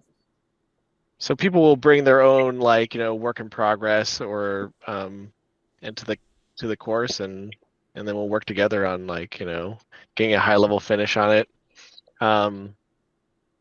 Yeah, I've never taught the course before, so I'm looking forward to trying another new class and doing something a little bit different. And I hope that I know that people are going to get something out of it, but it will be something completely different that I don't think that sort of class has really been taught to my knowledge. So it's gonna be really cool. I've never seen that class before, and just from like talking with students and stuff, that's something people have been asking about. So I think it's funny that you actually went and did it. Yeah. I do something not quite that, but and I because when I teach at Adepticon, sometimes they have like these 6-person rooms, you know. So when I did that, I was just like, okay, bring your pieces and let's talk about like what things you can do to like finish and to like level up the next piece. So it's not exactly a class all on finishing things or like getting things to like a place where, you know, it's like leveled up, like a whole class devoted to that. So but it's been, I think, really helpful because your students get to bring in their projects, their passion projects, right, that they're really proud of and they want to take to the next level, rather than a random miniature that we pick, you know, as teachers, right? Mm-hmm. That they have to, yeah. And we're gonna have a really good group of people. I know a lot of them. You know, obviously a lot of them I've worked with before, and it's just going to be a great vibe, I think, at that class. So I'm looking forward to it. Cool. But there's still a few slots open if people are interested in checking it out or whatever. So not just trying to shill myself right now, but yeah, You got Well- to let people know what you're doing. Yeah, So if you don't, nobody else will. yeah, So- nobody's gonna do it for me. So No, and I think it's a really cool idea, a really cool class, and you're right. I mean, most classes taken are this is how to get a sketch down, or like get the initial colors, or like what are you doing, but nothing is ever really focused on finishing because you never get to that point in the class, you know. Yeah. And I think it's super cool, and I know that there's a lot of painters out there, and I've been there myself where it's like, okay, I've gotten to a point and I've kind of plateaued, and I don't, you know, I'm entering contests and stuff, but I'm not having any luck, you know? And it's like, it could just be you hit those contests where there's just really good painters, and it is what it is, because some of it's luck, you know? But at the same time, like, you go to like Golden Demons and you can see the models that are polished, and I'm not talking about perfect blends. I'm talking about the models that just look freaking good, you know, like there's an extra level of finish that goes into those models. And it's just one of those things that like it's really impressive. I mean, they look better, you know. So and that's something I definitely want to talk about in this class and try to share with people. I mean, obvious, and it's like one of those things that I think that you don't get from people. you don't get in classes because for a number of reasons, you know. as long as it But takes a long I time. want to try to yeah, it can take a long time for one thing, but like I want to just try to tackle that and like give the people at least the framework for them to practice it themselves. Because you're right, like sometimes you know it's a way for you to really distinguish yourself with your painting. And it's definitely, but a lot of times people have to find their way there themselves. All of those painters, they found their way there themselves. That nobody taught them that, right? Right. So if I can, if I can try to teach that to somebody, Shave then off that's 5 or pretty 10 cool. years of practice, then Yeah. No, I think Well, that's I don't want to great. over like commit to what we can get done, but yeah, if I But the can, thing that'd is, be like awesome. some of it is just like, oh, I should have been doing that. Like, you know, there's one thing where like I found one thing with students, the ones who practice and put in the time are the ones that generally are the ones moving forward and leveling up and everything, or leveling up the most, right? And so if you give them a few different techniques that they can start practicing, or like, okay, this is what we're doing and this is what you're looking for to get out of it, you know, those guys will find it, you know, like, Yeah. like, You got to give them the keys and then let them work let on them it. unlock the door. Yeah. Yeah, exactly. Or at least give them the lock picking, you know, apparatus or whatever. But I also find that like, you know, I do a lot of coaching with people online. That's like a lot of what I do these days with my art. But this sort of thing, you know, this highlight, this sort of finishing stuff, it's like I can teach almost anything, you know, online, but it's one of the things that it's like one of the hardest thing, if not, you know, it can be really challenging to communicate that and show them what they need to see, you know, online. So I'm hoping that we can do it better in person and all that. So, so I'm looking forward to that. I got a lot of other really cool classes coming up. Like they all got stacked up here at the end of the year. Like we got the cruise hammer thing going on, which is going to be great. And then so if someone just Googled cruise hammer, it would come up like that's what yeah, it's called. it's cruisehammer.org. Okay. Or they can go to my website and to find out about the painting class portion. But to get tickets to the cruise itself, they would go to cruisehammer.org. Okay. If they And typed in cruise hammer, it'd be the first thing that popped up. Yeah. Verico's Vault is going through you, or is it through Verico's Vault? It would go to sign up. They could just contact me directly. Okay. If they contacted Verco's Vault, Chris Chung would just send them over Send them to you. me. Yeah. Okay. So yeah. contrastminiatures.com and good to go. Perfect. Yeah. You go to the contact there, or they can contact me. My email is contrastmini@gmail.com. But yeah, either of those. Oh, and got a couple shout outs from Scott about working with him. So thank you. Yeah. So it's cool that you're on, Scott. Appreciate your support on our project. Well, maybe I should have introduced myself because maybe people don't know who I am. Never too late. Was it? Yeah. Tell us about yourself, Anthony. What's your greatest secret? Who does number 2 work for? Unlike Matt and Aaron, I am not living the dream of being a miniature painter full time. But I have a day job, so I develop oncology, like cancer drugs, right? But I like to paint on my free time, and I've been painting competitively. Actually, what's interesting is Aaron and Matt were my first 2 painting teachers. Yeah, I've got some funny stories I might tell here in a minute. So yeah, actually, I think my very first paint teacher was Aaron when I went down because to I met you at Kingdom Con. Yeah, yep. And I was like, dude, I love your stuff, man. Can you teach me? And you're like, cool. So we drove down to San Diego. This is when I was living in LA. And yeah, and then because I was entering into a lot of the P3 Grandmaster stuff, and that's where I met Matt. And then I was like, oh, Matt, I like your stuff. Can you be my teacher? And then so I had a private session with Matt, which was really great. And then eventually, after many years, eventually got the Grandmaster for P3, and then I was like, maybe you should teach at Adepticon. And I was like, okay, cool. So that's what I started teaching Matt, and teaching at Adepticon, and Matt started. We had a lot of Matt would stay with me and at my house. So I live in Chicago, and so I'm part of the Chicagoland Paint team. I don't know if they're still on, but there's a couple of guys on, like the Chlorate Michael and Derek Tudor, as well as Richard Reeves. So it's a good group of guys that are just really passionate about painting, and I think we try to encourage each other. You guys got a good paint crew there. Like I'm a little bit jealous. Yeah, I've got Bob Cahoon, of Matt.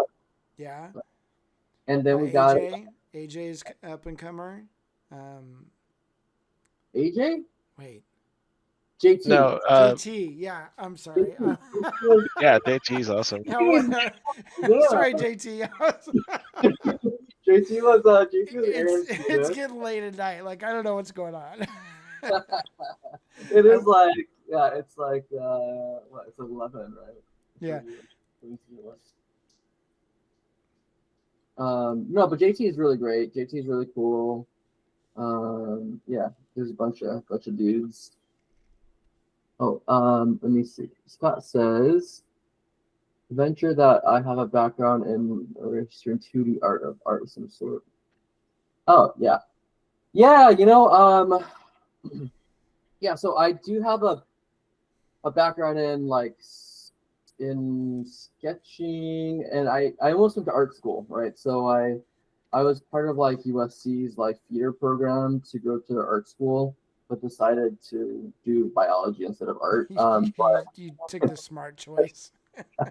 Right, but I've done art since I was in kindergarten, studio classes, all mediums like charcoal, pencils.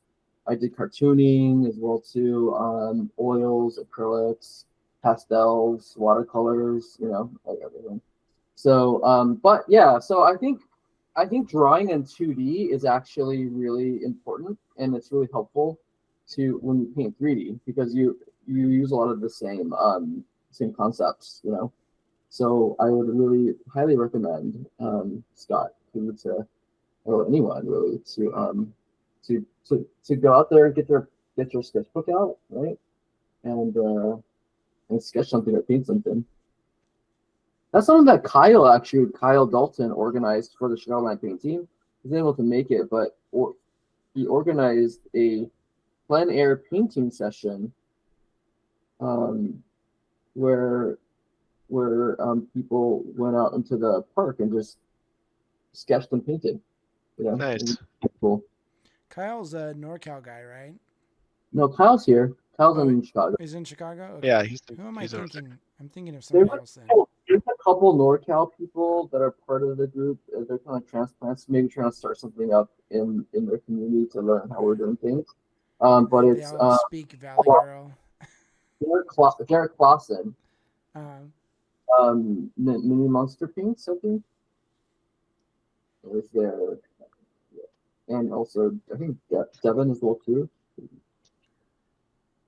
All right, so yeah, so that hair looks looking much better. So I think with just a couple brushes of light, and thank you for Scott for reminding me that I need to add more light to her hair, create some of that volume and some of that contrast. So already it was looking like a rough, kind of like like a rough, like very contrasty comic book style already. I think I have to add the skin, but you could just leave it there, I think we're at a good stopping point. We can switch to Matt. His what he's gotten done. I think it looks awesome, Anthony. And this was like really cool just seeing, I was saying at the start of the stream, like I was feeling a little bit lost the last couple of years because I was just doing so many different styles and so much different stuff. And then I watched you and Matt paint. And I'm like, oh, I want to try that. I'm like, just to add to the madness in my head. Yeah, cool. I think you're right because I'm actually about to enter sort of a key phase of the painting here on this. I'm really stoked with how the painting's going. Let me know when you're switched over. Let me switch this over. Let me switch over. Okay. Matt, talk again. Hey. There we go. Okay, Panini. Check, okay. 1, 2. For everyone. All right. Okay. Hey, look, All right. There's Matt. Hey guys. You're so big. All right. Well, I can just bring my camera over here, and I started this at the beginning of the stream. We're doing Iceman here. So cool. So we're trying to do this like dual light, the blue in front, and then the sort of sunsetty Okay, I colors in the absolutely back. love the sunset on the back. That is such a good idea too. So a lot of times what I tell people with the lighting is to like split things into two halves. And I think that it works really great for comic book because then you can go into the boundary between those two halves, and that's where you put the black, to kind of separate things out. So, but yeah, let's zoom in here. We can kind of take a quick look at him. Now, part of me is like, maybe I want to make this a little bit more intense before I do it. But the critical phase I was kind of talking about is that the next thing I got all this color, and I need to do a pass in white and then a pass in black, basically. But I'm kind of pushing it off until maybe we can get. I can always add the color intensity first and later. But I just kind of maybe want to. It really helps to like kind of police everything here a little bit and maybe add some turquoisey, a little bit more of the turquoise. A little bit more nuance in places and everything. And then also there's definitely some messy bits. But so I was kind of like thinking a bit of the rule of cool here a little bit. I want to make sure that we can see, you can kind of see from the front, there's like a rim, the rim light effect of the sunset, right? Yeah. And that's kind of neat. And if I can have the turquoise and also this darker blue, which is Prussian blue, which I'm using sort of for the really overhanging stuff, then I can keep that black line really thin on the ice part because, ice is sort of white, so you don't really want to use a ton of black to define it. You can use a dark blue instead. That's one of the secrets of painting something that's white or light color is that you kind of don't want to make your shadows as dark as you would other colors. So we're kind of, you can use these like a sunset, like he's like a surfing in the sunset or something. Yeah. It's kind of like broken a little bit because the base it hasn't been worked at all, but we'll get there in the end. So I Matt, I think. think you need to like reprime this after we're done with this stream, and then repaint it for a miniature monthly video because Fade it on stream. You're like, that'd be pretty awesome. Um, so let's do the white here next. So I'm gonna just take like pure. I'm not using titanium white because I want to use titanium white as like my silver bullet, you know. So, but we can paint one set of planes, like these top planes, and have them be sort of white. We can start there.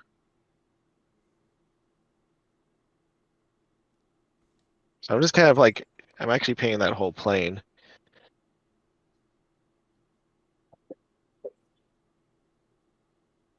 I think that if you look at comic books and stuff, and also just gems, you know, one facet of the, or one direction, and any facets facing that direction will be just like pure white. And that'll give it that glittering effect, right? And then leading off of that facet, you would get edges, that so like lined edges, like this.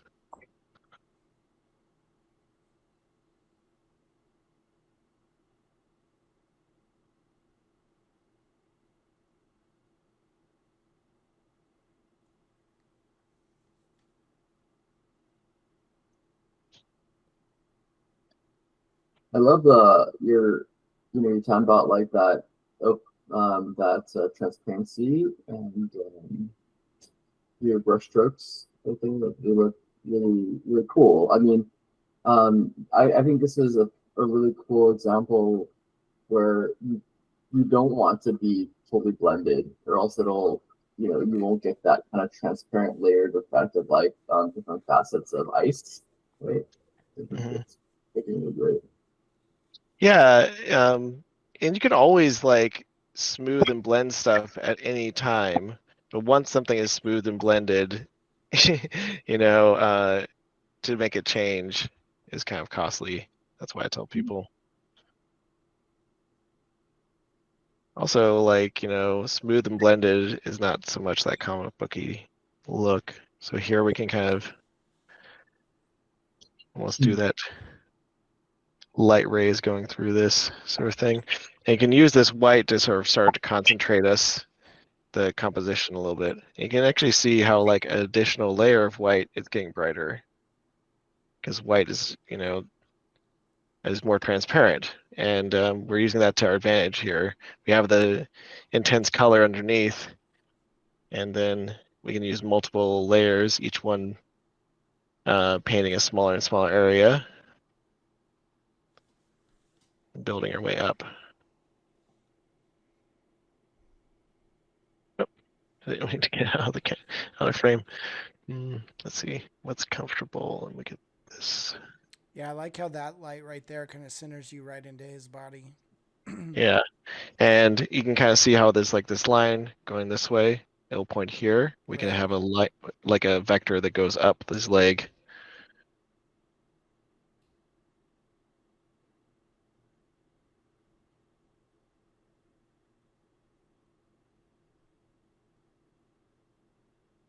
So it's almost like you're using the light to draw an arrow to where you want me to look at. Yeah, exactly. And you can have like just a reflection of light. And I think that the super dark shadow that what'd you call it? The central shadow. Anthony. Yeah, what's your terminology, Anthony? Core shadow? Was that it? Yeah, the core shadow. It's kind of like this would be the core highlight almost. It's like where it's in the center and it's drawing. It's like moving you to where you want the eye to go. It becomes a line. Ben has a question. Says, "Are you Matt? Are you trying to bring the sunset colors onto the front to make it seem like he's clear?" In some places, like back here, for example, we can have the sunset sort of showing through, and I probably will try to have the sunset cross over more. And like if I spend a bit more time with this, I would do that, have it crossing over more, and then there's going to be a shadow that kind of separates the two areas as well. So, but yeah, but the trouble is that you can kind of see it here, where when you're layering the yellow and the pink over top of the blue wins. It will turn green, especially with the yellow. So you have to be really careful when you have them cross over, because you'll get green stuff. I want to avoid having any sort of green effect. Mm. So you got to be really you got to be careful with it. That's one of the big pitfalls you could fall into. Yeah, that's what, and that's where you have to like put in like some pink on the front over some blue. That's where you might want to use some more opaque colors, right? So it doesn't turn that greenish. Yeah, but even like the yellow that I'm using is actually pretty opaque for a yellow, and I mean yellow is just, you're not going to get a yellow that's going to cover blue. Yeah. It's just, I don't think there exists, like because Yeah. there's a concept called strength with colors, and some colors are stronger than others, and that means that it's both coverage and how much they affect a mixture, like also how much they affect your composition. And like blue's the strongest color, yellow's the weakest. Mhm. So it's really hard to get yellow to cover blue. So agree. And in situations like that, I like to like just paint, like use like white or titanium white to paint over that blue and then add the yellow on top. So yeah, I was gonna actually say the exact same thing, Anthony, because like if you have white underneath something that's transparent, it will turn out the most saturated. It will keep its saturation, and it will also prevent that blue from overpowering. So that's a good point. I can have like a little bit of white feathered into those areas and then return with my color, and it will appear really, really strong and intense in those areas. Yeah, totally. Yeah, it's great to like hear that you're doing the same thing, because you you're kind of painting a similar but different style with the comic book stuff. That's kind of neat. yeah, for sure. Experience the same problems. For sure.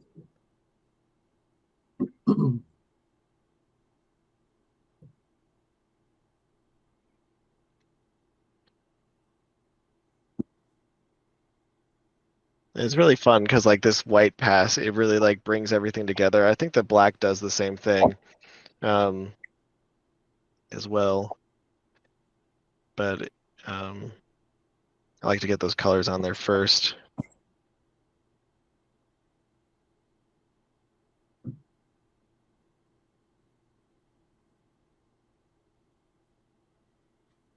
It's funny. It's just funny. Aaron's like, you're gonna have to do that again. You know that, right? Well, you know what's funny is you do have a sunset, like painting like a sunrise or sunset thing on Miniature Monthly, Mm-hmm. but it's definitely not Iceman. Yeah, it's not sunset and ice at the same time. Yeah. Yeah, it's just a really cool. And so my thing on having like too much of the sunset showing through is I really like the contrast between the blues, and then as it flips a little bit, you get those warm tones.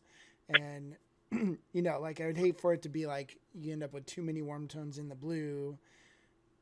And I guess you could argue the blue could go through the warm side too, but I kind of like it being like, two shades.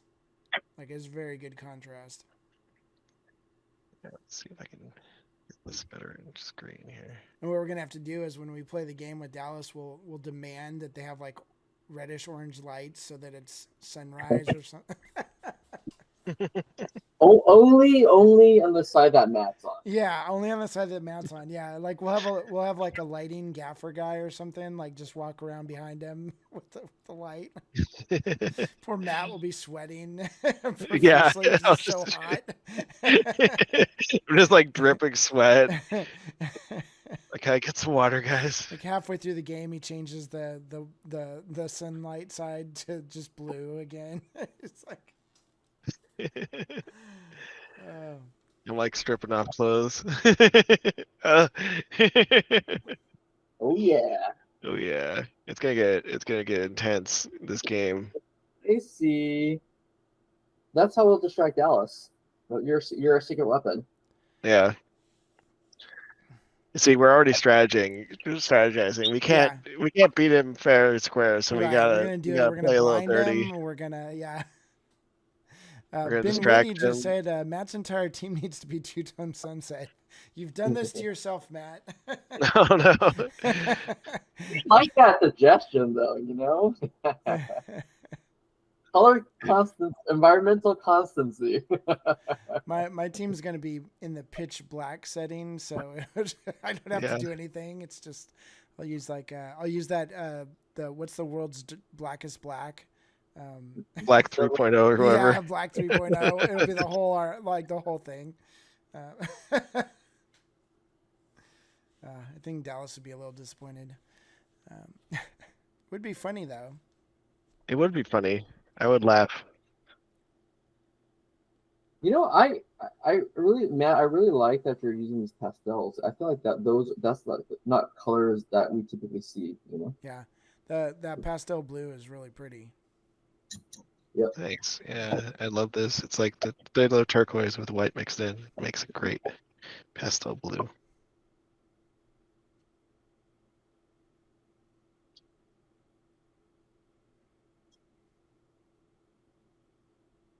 So you're gonna do anything funky with this base, like add some snow effects coming off of the. I saw someone recently in the Marvel Facebook group that did it looked like there was ice coming off of where the sculpted ice is. Like it just kept going, and it was really good. I wish I would have saved it. Yeah, I don't know. Like I hadn't thought of it yet.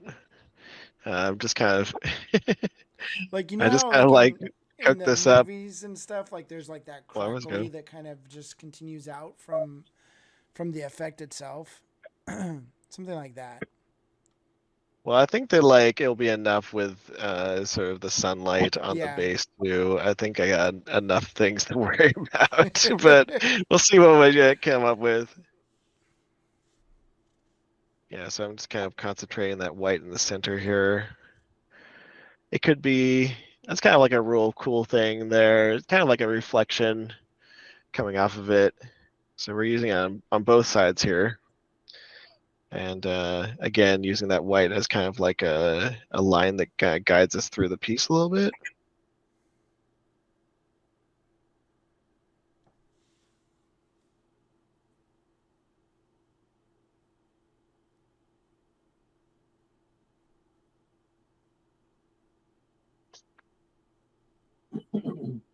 Nice thing is you can, so go ahead. This is not your final white. You still have titanium white to go, or Yeah, I do have a titanium white so that I can actually highlight these full areas of white. I could highlight it or do a little bit more or bring it up a little bit more if I wanted to.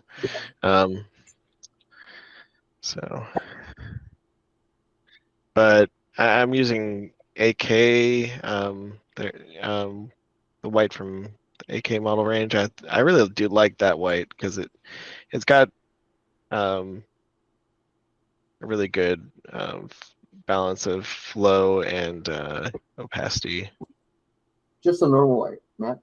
Yeah, just their normal white. They actually have a few different tones. They have a neat off white as well, but yeah.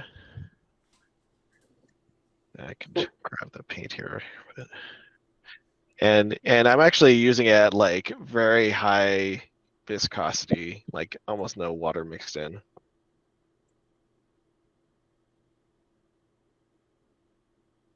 So it's getting kind of brushstrokey.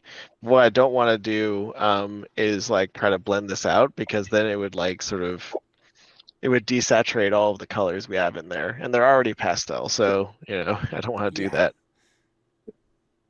That's a really good point.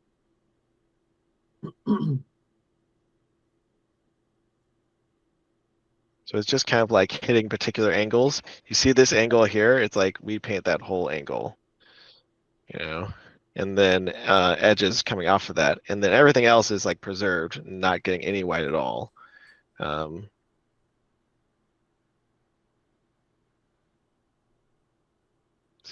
you don't want to go overboard. There's this quote from this Italian miniature painter. His name is Danilo Cartacci, and he's like a legend in the historical miniature painting community. I just remember him saying, I don't remember when it was, but he said, if you paint everything, you paint nothing. Kind of like If you what he highlight meant is like, everything, you've highlighted nothing. Yeah. yeah, Exactly. You yeah. turned it into another color, basically, or whatever. Yeah, and the area you paint has to become smaller and smaller, you know, if you're highlighting, for example. But I just like that phrase. It's like a great little earworm. It's a kind of a Yoda-esque quote. Yeah, yeah. It's like some sort of Buddhist cone or something.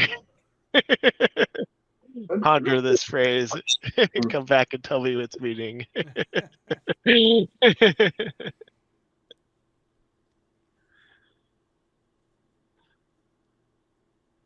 can feel the cold coming off of that. Nice. Then we can do the same sort of angular thing in these muscles, for example.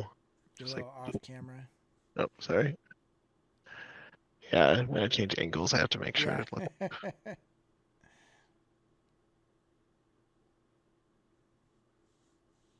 Yeah, for the miniature monthly videos, we have this method that we can keep it on in frame and in focus all of the time, 100% of the time.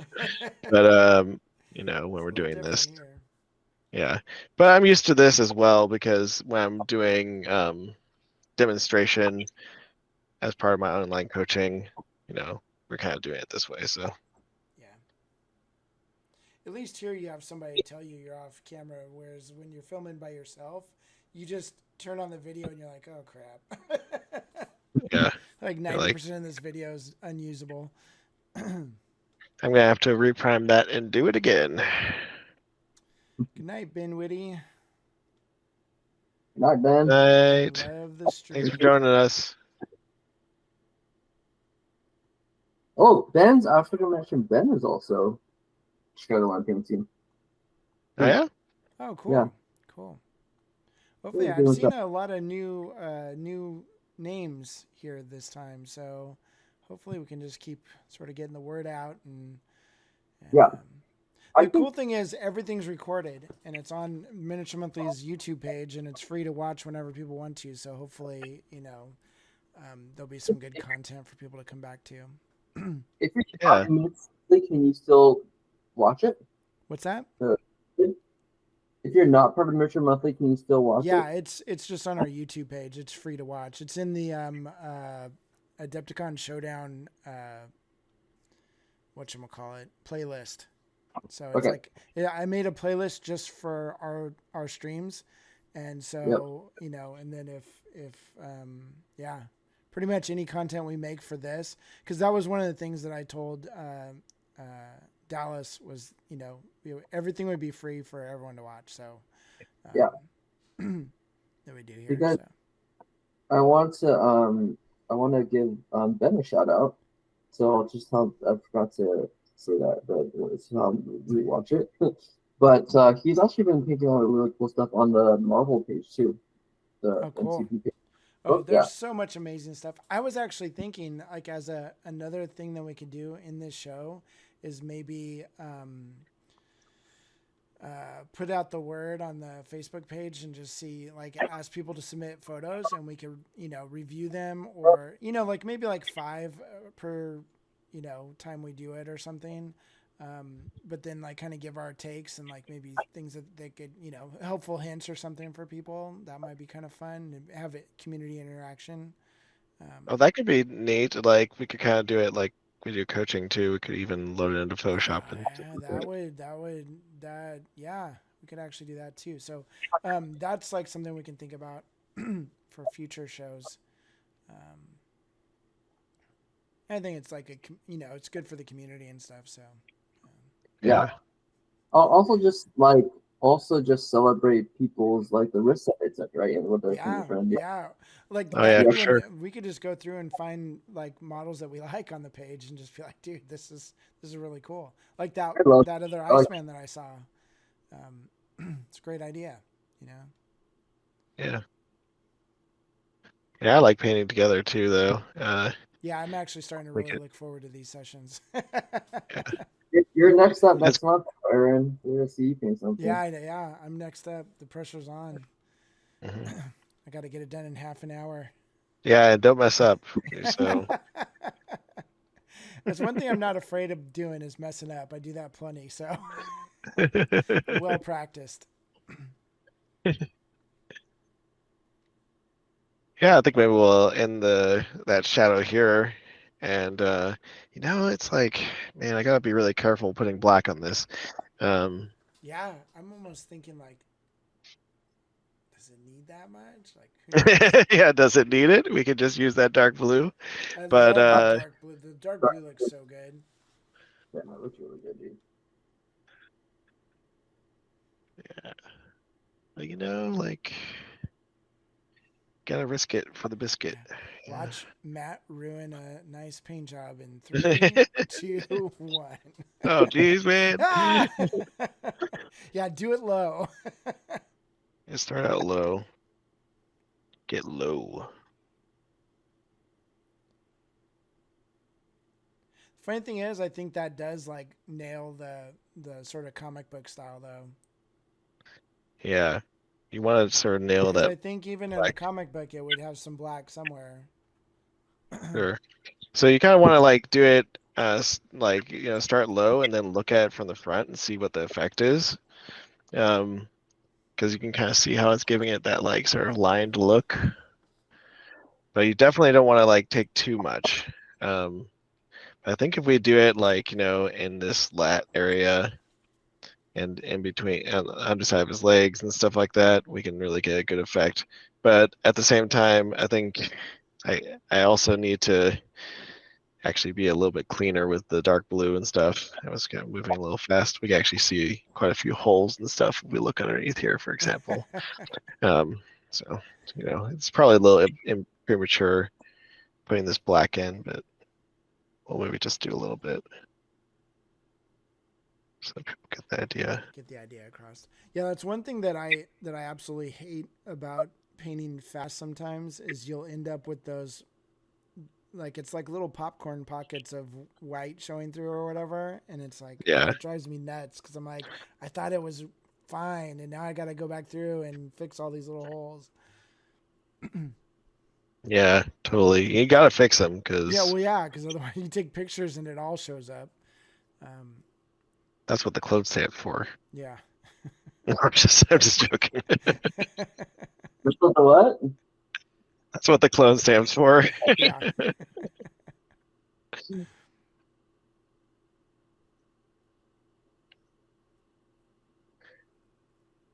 Especially like we could use this black to sort of separate the foot out.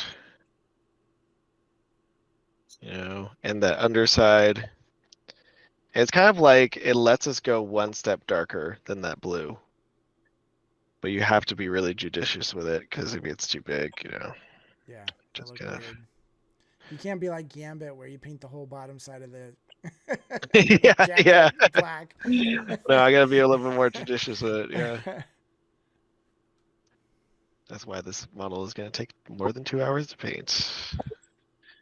I think that's okay though. Iceman's worth it. He's a lot bigger too, so. Yeah. I mean, I haven't even got to his speedo yet. I've been resisting painting it. So. You could just Yeah, leave dude, it like underwear color. Yeah, he's wearing tidy whities. It's just super weird. And watch the internet lose their minds over this. He's not wearing underwear. Oh my goodness. Oh yeah, painted ice. Oh man.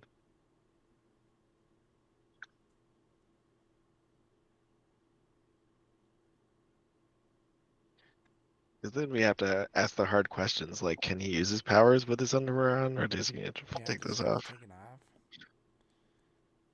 They could be just there for show.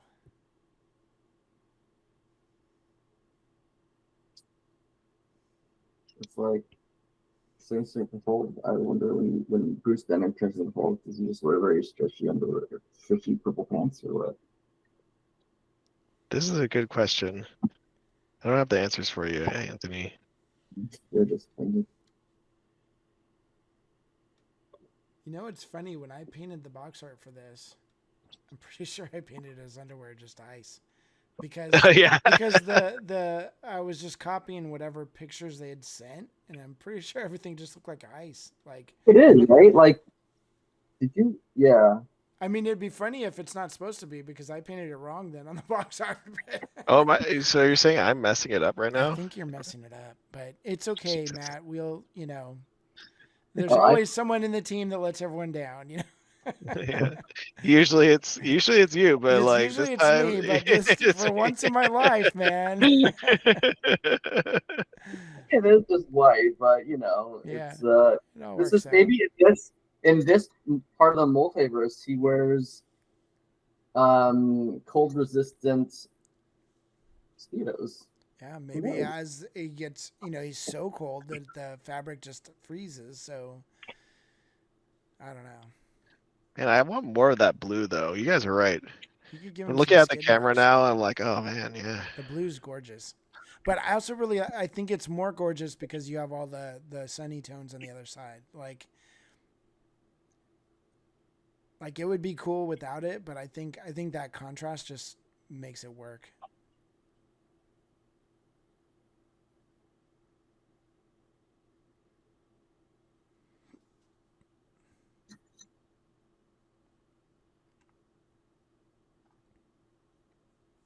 The thing is, like, blue is just so much stronger than these other colors. It almost gives the same impression as if you were to use black. Only it's a little bit more subtle and colorful. Yeah, it's blue's the winner. I think so, but I'm curious now. I'm gonna go check out. I'm gonna go check out some comic book. I'm gonna pull up my references and see. Yeah, I would, but it would screw up the stream. I'll just I can do it on this side. Nice. What does Iceman really look like? Yeah, I was looking at comic book reference a Was little there bit. black Yeah, there is. Yeah. in this? Let's see. I'll give you bonus points if you put skid marks on those tidy whities.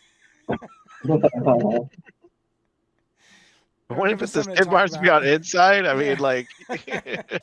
Hey, sometimes they go through, So sometimes they're extra disastrous. Yeah. Yes.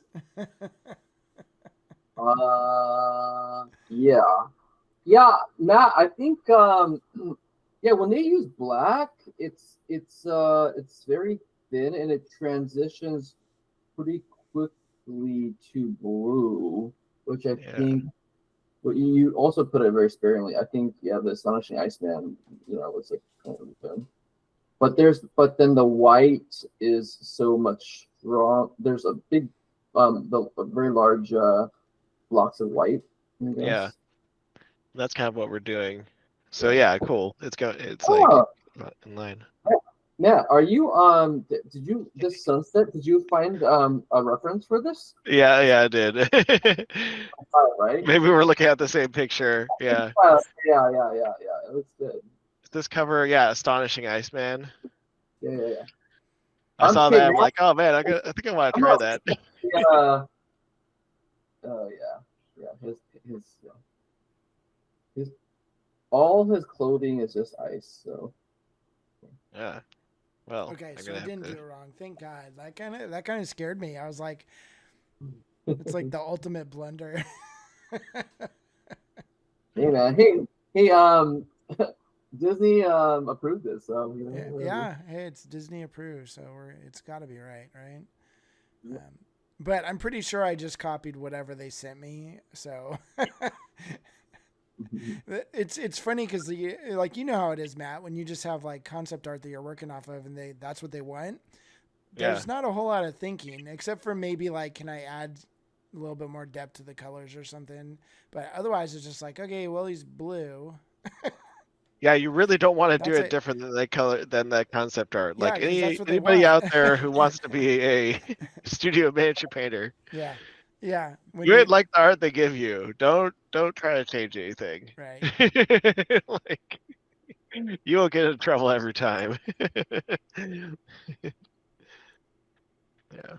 or maybe not in trouble, but you're repainting a lot of stuff, and that starts cutting into the Well, I food trained a money. lot of studio painters, and what would happen is that they would make changes or they would do things because they thought it would look better, and sometimes it even would look better, right? But then you'd be like, no, you have to change it, and then they'd argue and and like try to get you to see it their way and everything. Is like, yeah, Never an art battle. director doesn't really want to do that anymore. They don't want to battle with you. Right. Like they're battling with all sorts of other people that you don't even know about. So and they want all their art to match. Yeah, I've gotten really good over the years at just swallowing that, and you just, oh, okay, no problem. Even if I'm crying on the inside or like no, it's got to be this way. But as far as they're concerned, that's exactly how it's supposed to be, and I think longevity in the industry kind of is based off of that. Oh yeah. I mean, at the end of the day, it's their baby. I'm painting their thing, so I get it.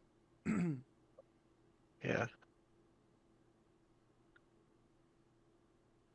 What's nice is these days, like, I don't do a lot of studio paints for people. I did like a little bit. I did that texture trainer for Monument this Uh-huh. year and stuff. But I just did that for so many years. I want to Yeah, I want to you're kind of over stay it. away from it. Yeah, Only take the projects that I want to. And a lot of times now they'll give me they won't give me art and just be like paint it however you want go to. for it. That's always nice. I was talking with Eric Swinson about that at Adepticon, and he's like, yeah, I only work for people now that I can just like they let me do what I want to do, and that's it. And I'm like, I get it. Yeah. Of course, you can't be that way if you're trying to, work in the industry or something like that. Um, you know, you don't want to be the prima donna. Right, right. I mean, there's a certain, yeah, it is what it is. So, Yeah. Anyway, like this model, no matter how awesome it looks, would not have passed. no. From the Like if box you had, art. Like they would have been like, oh, they're like, could you what, repaint the whole side of that model? like, what did you do? Yeah, what have you done? What did you do to my boy? But it is so cool, and that's why I absolutely love looking on, like the Facebook page and stuff, and seeing other people's like interpretation of like the box art I've done, and stuff that like Brennan's done, and all that, and it's just like some of the ideas are so good. I'm like, I can live vicariously through them.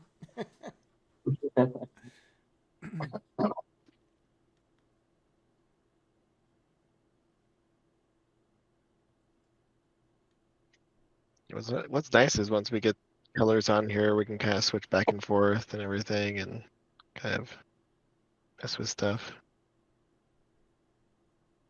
And You don't have to like just be going through one color at a time.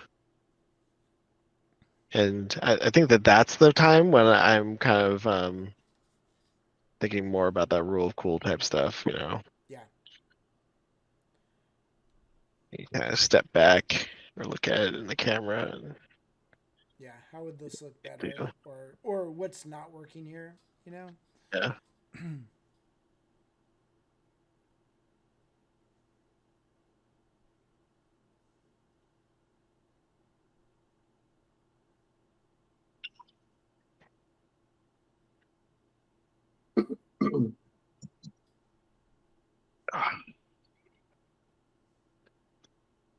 Starting to get to my limit here. Yeah, we're running out of time too. So Yeah. why don't you show kind of?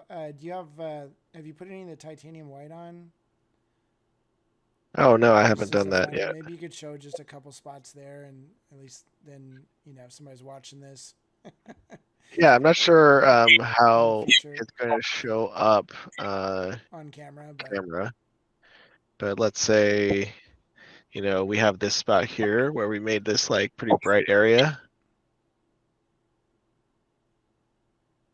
We can make that brighter, right?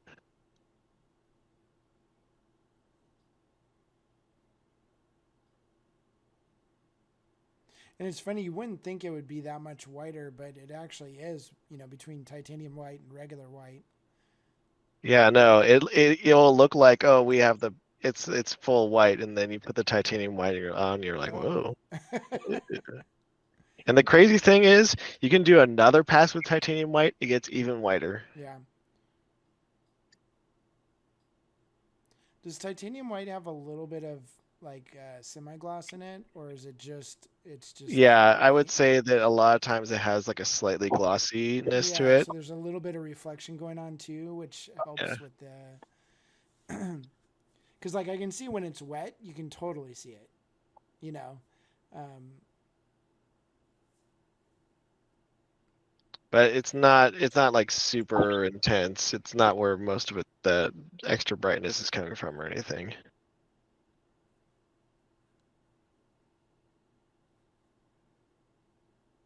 Yeah, it was cool, Anthony. Matt brought his models to Gen Con and he put them out on display during Aces. It was awesome.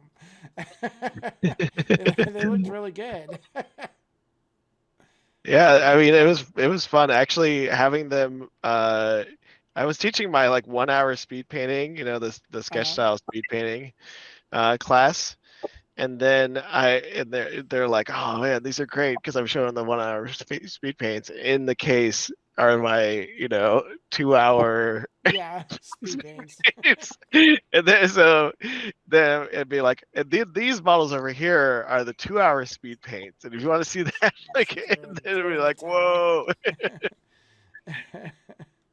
And it's so funny because like they don't want I love taking a model and putting it in somebody's hands, you know. Yeah, It's yeah, see it up close. yeah.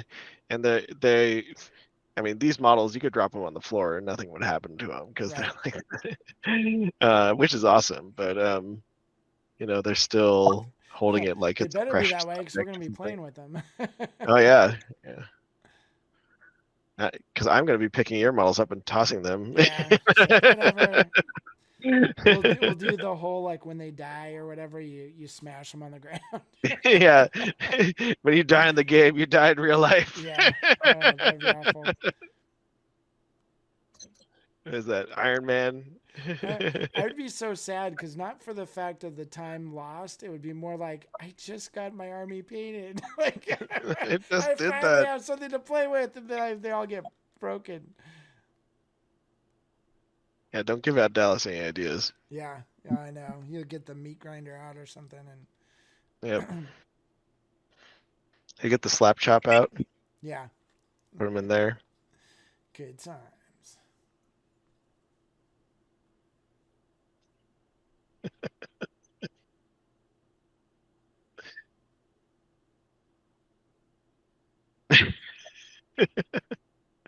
I was down in San Diego and everybody was talking about this slap chop thing, right? Yeah, I had no idea what it was, right? Right. And we were joking about making a video of like, you know, Matt DiPietro tries out the slap chop method, Right. and I would just kind of like dry brush the models, right? And then I'd take out an actual slap chop and put the models in there, just Grind them up. chop them up. Slap chop. And then take the pieces out and like glue them to a base or something. try to play with them. It's like, it's just that easy, folks. You can get models painted in 15 minutes. Yeah. And Oh, they take man. up a lot less room in your case because they're basically a little pile. Yeah. Like, you literally can't mess up this method.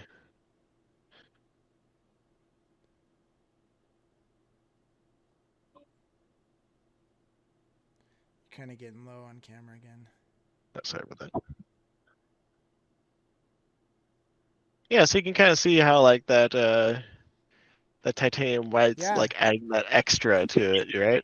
It's And definitely you almost you almost think that it's like, oh, you thought you had the white all the way? No. You can go one step further. Yeah. So anyway, there you go. Super rad. Yeah, thanks. Right, Looking forward to kind of going through here and, like, you know, spending some extra time on it. And this is, yeah, it's looking, turned out even better than I could have hoped. So glad I got to show that off, and I'm sure Psylocke's looking amazing. Maybe we want to look at want to take one last look at Psylocke. Yeah. I got her first half of her skin too. So Oh, you got your arrow color there. Is that yours, Anthony? The arrow color professional. So I've never heard of that ink before. Yeah. Oh, you got her some of her. Whoa, we went back to Matt. What the heck? Okay, Anthony. Yeah. Here's your back Psylocke. That's okay. Pin for everyone. Okay, now you're pinned. We got you. Very cool. Yeah, dude. Yeah, she's gonna look sweet. Yeah, the arrow color it's from Schminke, but it's hard to find in the U.S. Mm-hmm. I've only gotten them when I went to Spain. So okay, all right, it's one of those things. I had one of my students got Dr. What is it? Oh shoot, what is it called? It's they're inks that they sell at like Michael's and Hobby Lobby and stuff. Dr. Pepper ink or something. I don't know, but it's like horrible for painting with on miniatures. Oh no. They got the whole set. I think it's inks made for something else completely, and like yeah, it was bad. Yeah, if they're watercolor inks, then they'll reconstitute in water. So, but also everybody's worried about that. You know, when you talk about inks, like, is it gonna like reconstitute in water and everything? Yeah. Like, I don't know. All right, let me see. Shoot, where's this? Change layout. Back to, is it tiled? Yes. I think that's it. Pretty close. Anthony's just gray, but it all works out. We're perfect. Well, cool. Well, that was really fun. I'm finding this really like I just love watching you guys paint. Like, it's so much better to watch somebody else paint than yourself. Like, but also you guys do an amazing job, and like it's cool just seeing different ways of doing this stuff. And yeah, now I gotta buck up for next time. But cool. Well, we'll figure out when we are gonna do next time.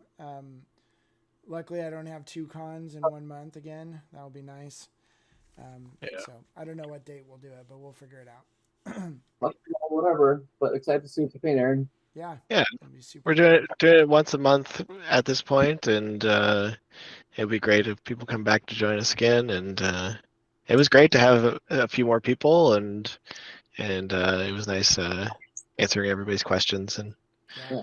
Maybe things, I'll so. get Liz to make because our Discord channel. So Anthony, we have on our YouTube channel, it's stuff that's just free videos Yeah. and all that crap.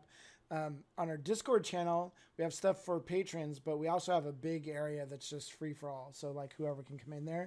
So what we might do is actually make a Discord for this show.